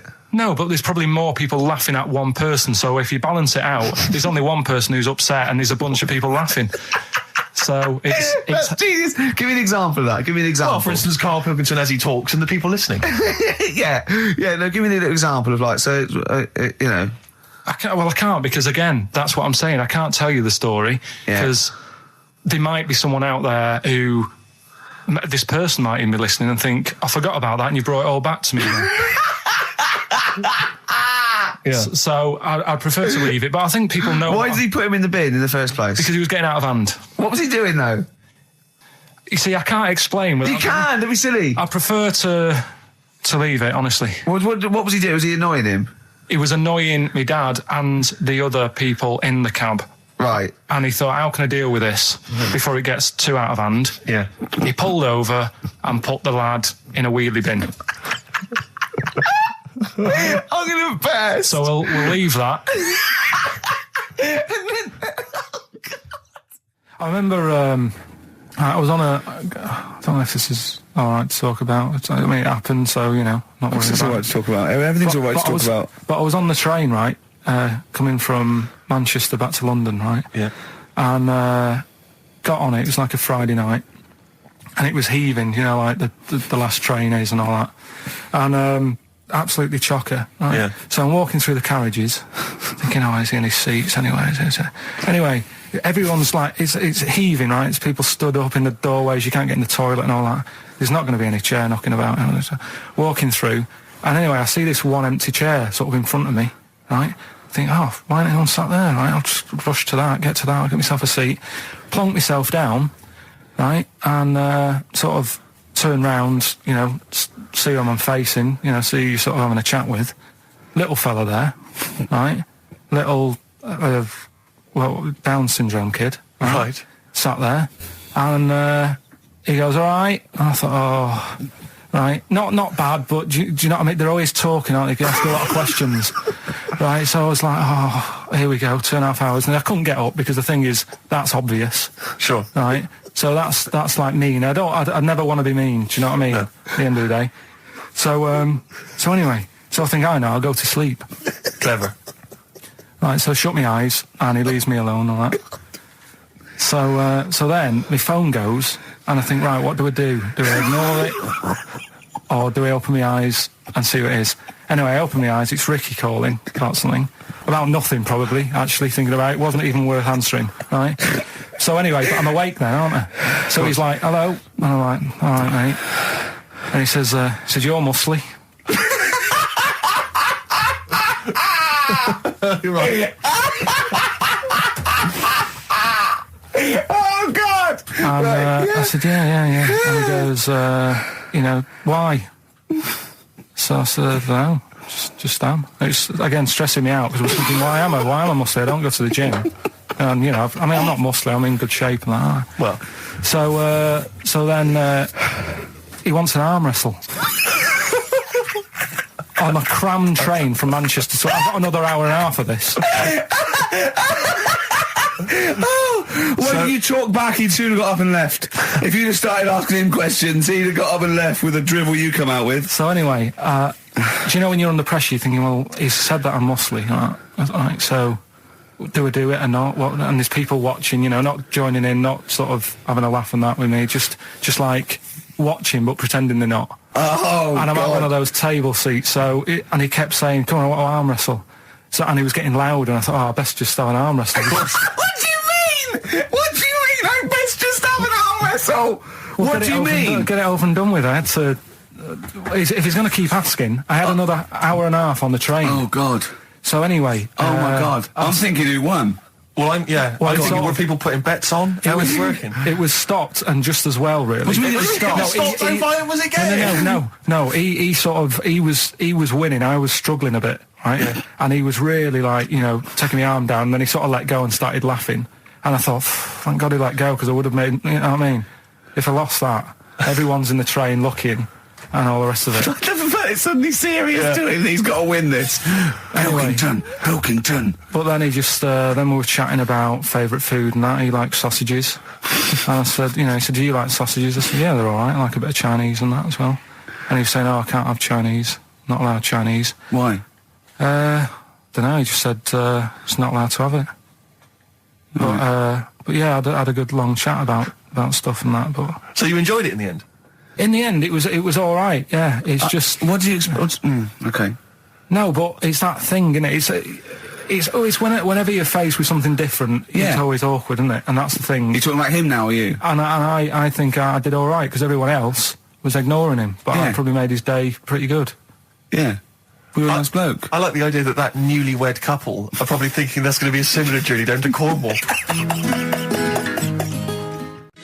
This is the Best Of Show on XFM 104.9. I'm Ricky Gervais, with me, Stephen Merchant. Yes. I hope you're enjoying the Best Of. I'm amazed that these are the highlights and that we've strung it out this long, Rick. But the good thing about this is, we're not here, we recorded this a couple of weeks ago, just the links, right? This has taken us about 10 minutes for the whole show. We get paid the same. Why don't we do this every week? That's a great idea. High five. Listen to this clip, it's brilliant. Okay, what's the next one? What's the educating Well, Ricky? I don't know. See, like I say, I was looking around, and there's stuff that is interesting. Right, I was looking on the web, But there's no point. well, it's just that I found one about. What's the point?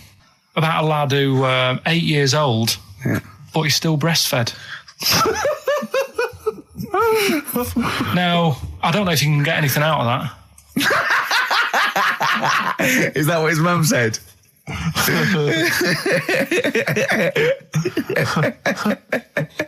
What do you mean, I don't know if I can get anything out of that? You don't need to. No, it's just that, Where did you read that? that was on the internet. Oh, well, yeah. You're always unspecific when you mention it. It's just it was on the internet. Well, Yeah. I'm trying to think what I put in. I think I put in Y to see if I'd confuse the computer. And then- Go! You are... No, No, honestly. I did a search, put in why, and he came up with funny things that, like, why is this person doing that? Why is that? And it had a picture of this 8-year-old lad, sort of, on his mum's nipple, and it was saying, is this healthy?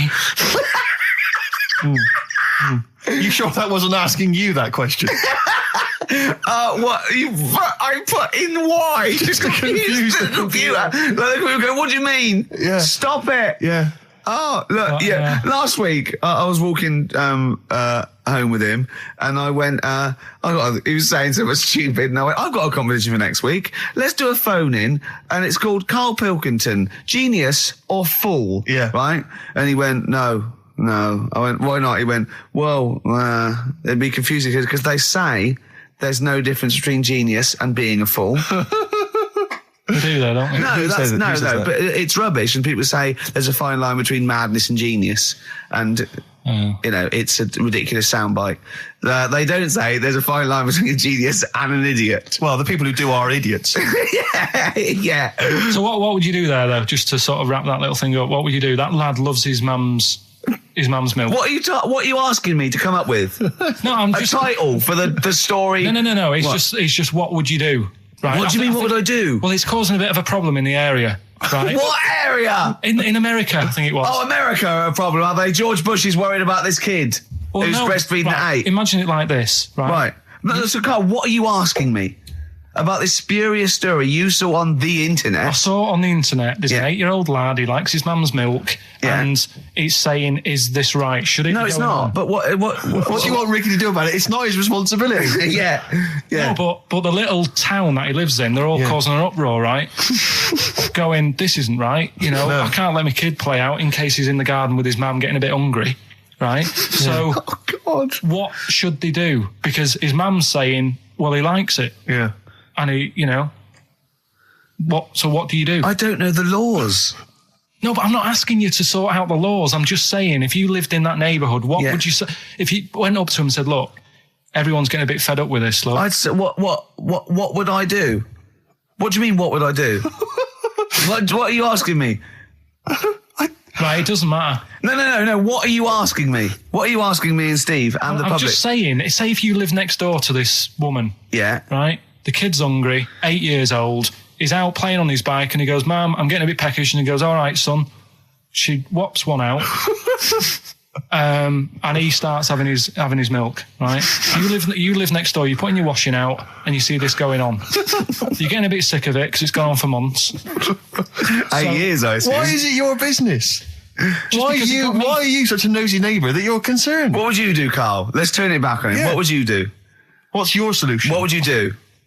Well, I thought I'd say, right, why are you doing this? And she'd say, because he likes it. And I go, all right then, put it in a bowl first. And you think that would sort that out? No, because I was thinking about the whole thing, right? And you do that when you're a baby and everything's all right, innit? Yeah. No one bats an eyelid at a little baby having a bit of milk from its mum's breast, right? Yeah.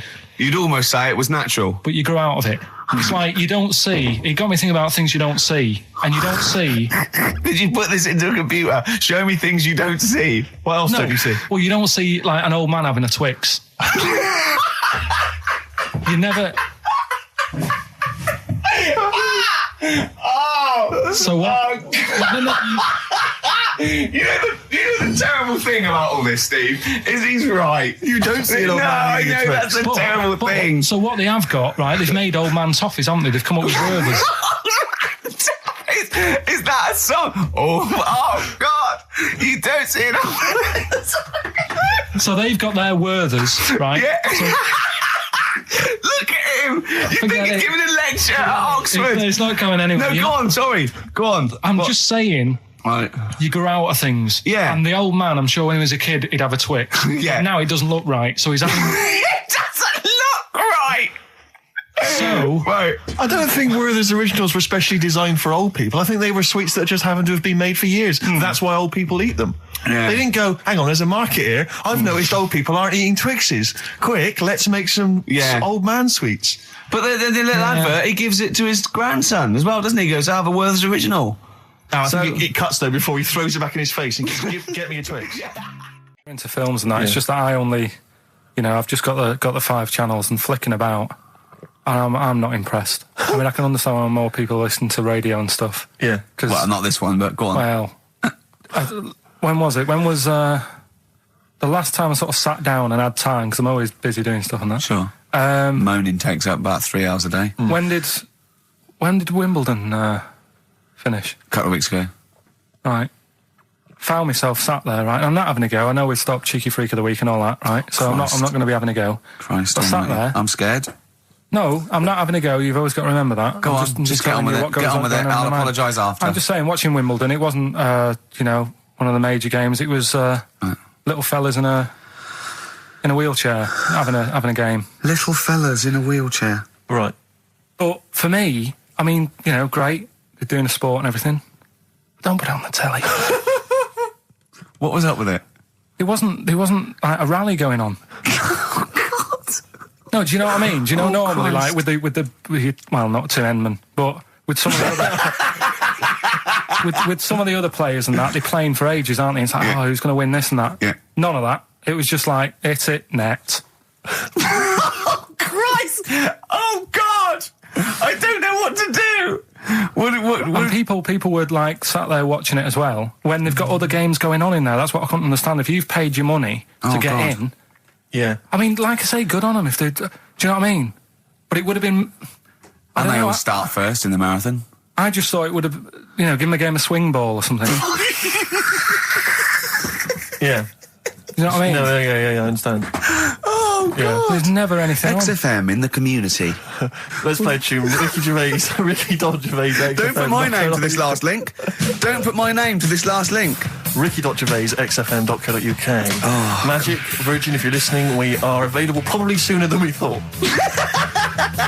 Just check, because there are rules in place, aren't there? Yeah. There was a big bust up in the week. I don't know if we could talk I'm only about it. allowed to wind him up. I'm not allowed to wind him up socially now. I'm not allowed to. What am I not allowed to do socially?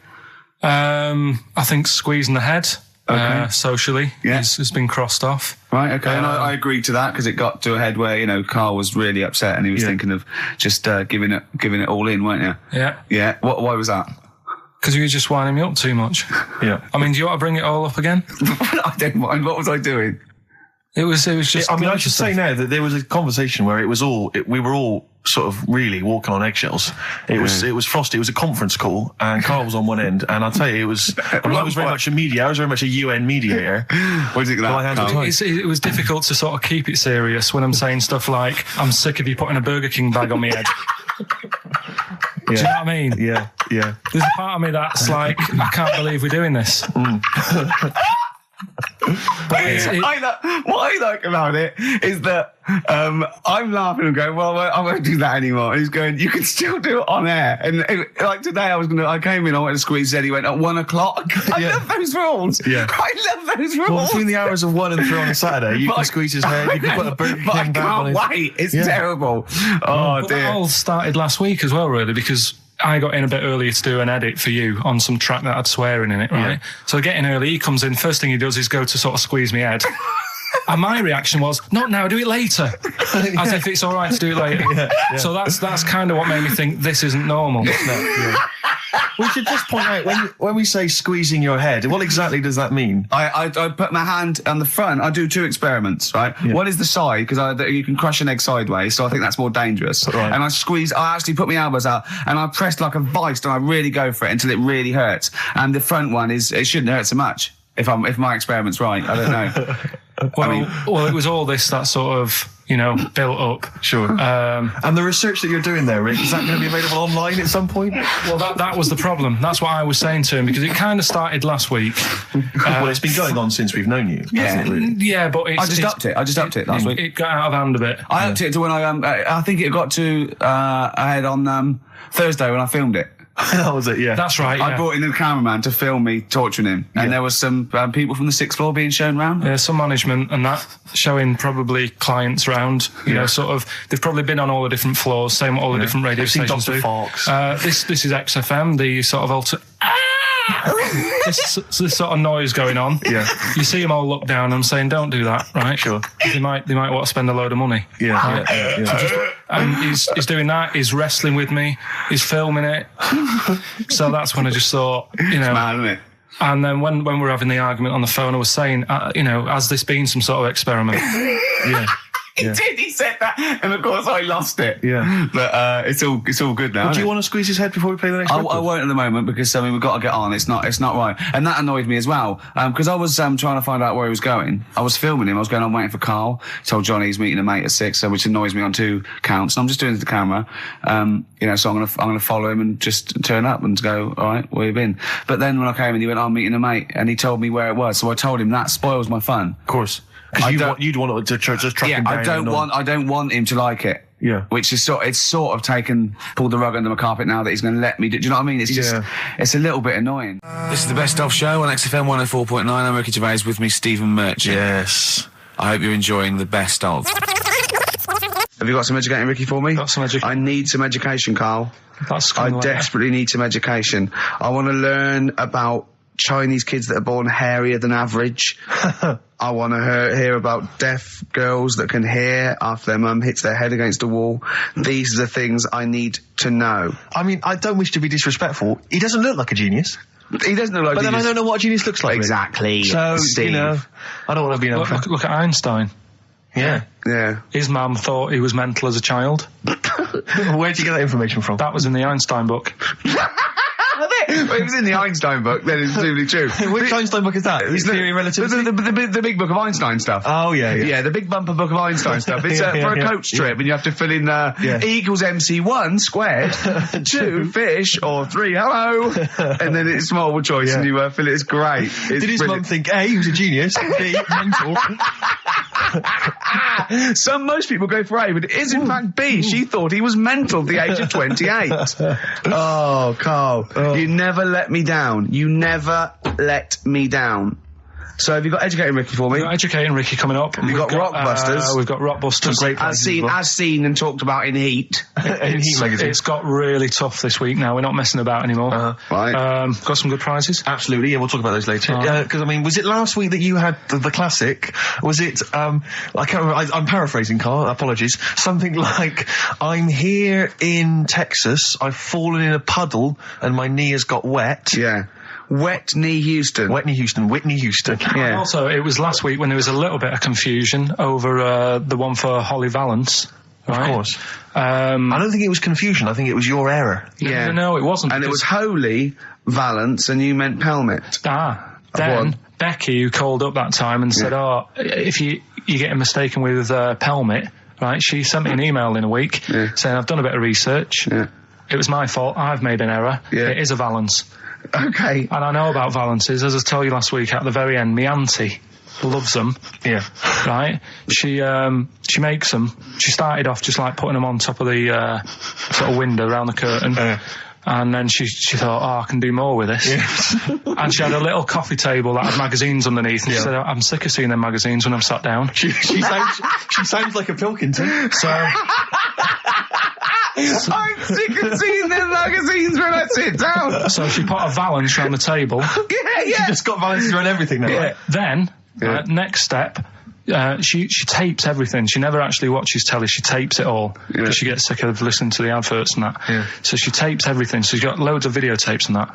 And the video used to get on her nerves. When she was watching a film, she'd see the clock changing. Oh. And it distracted her from the film. So she put a Valance around that. That's genius. Yeah. So that is or is it mental? Only Mrs. Einstein can tell. I don't know. She's even made a little Jack Russell look like a hovercraft. Yeah. It's great. So everything's got a Valance. If you go round and you stand still for too long, the chances are she'll Valance around your head. Yeah. This is this is Auntie who? Auntie Nora. And this is the one that farted for 5 minutes. She did. Lest our listeners forget. Lest we farted forget. for 5 minutes. Called his mum saying I'm farting. 2 minutes into the fart. She said about 2.5 minutes in. Yeah. Right. Okay. Right. The results of We ain't got a winner for the first time. Yes, we have. We've We've done got this loads. feature for. We've got loads of winners. No, we haven't. We've done this feature for 3 weeks. This is the first time I've managed to sort of. Well, let's go through them then. What have they got wrong? The first one. The first one. What was the first one? well, The first one. well, hang on. Let's do them in reverse order first. So what's the last one? The last one. The clue was that bloke does sport on the telly and he's got a little kid. What's that? That's Destiny's Child. Des, who does ITV Sport, that's has got terrible, a Tiny's man. Child, right? No, terrible. that's fine. They got that. Okay, Destiny's Child. Des- What's the one? Des What's the middle one? Right, the middle one. Right. Child. The second one was he doesn't like women, yet he's got a couple of kids. That's a bit weird. Yeah. Right? That was PD, that was Puff Daddy. That is offensive. Go on. But it's not Puff Daddy. It's Puff Daddy. And he's not even called that anymore. He's called P. Diddy. Well, Okay, fair enough. but they got that one. Yeah. And if I'm being tight, these lot are as well. Yeah. Yeah. Tight means something in Manchester. Go on. Right? And the first one that they're having problems with, I don't think them birds should be allowed in this They've area. got it. Boyzone. Boyzone. It's not Boyzone. What's the clue again? I don't think them birds should be allowed in this area. That is perfect. A boy zone.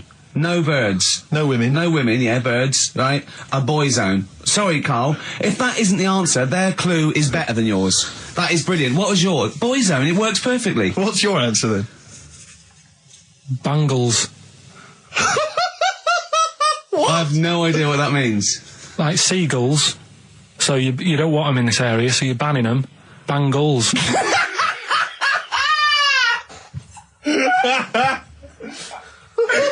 Oh! Well, give it to boy zone, because boy zone's better. Don't use birds being allowed in this area, it's a boy zone. I think we should have a rollover.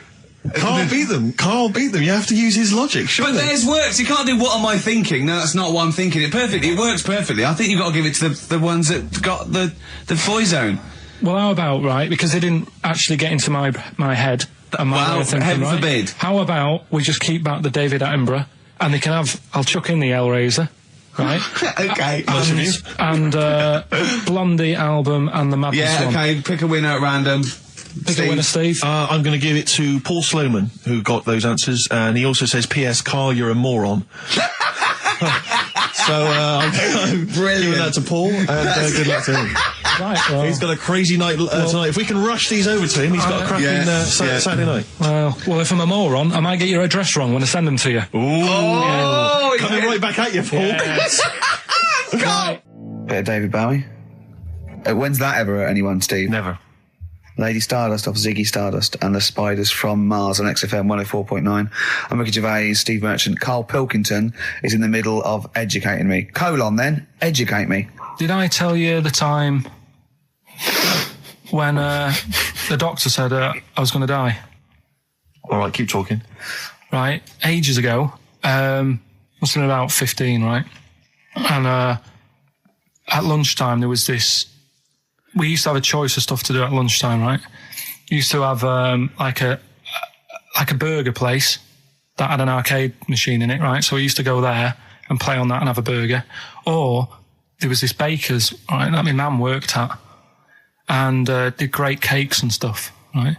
So she used to like bring some home and that, but she couldn't always bring them home every night because, you know, they'd cost money, and she used to get them for free.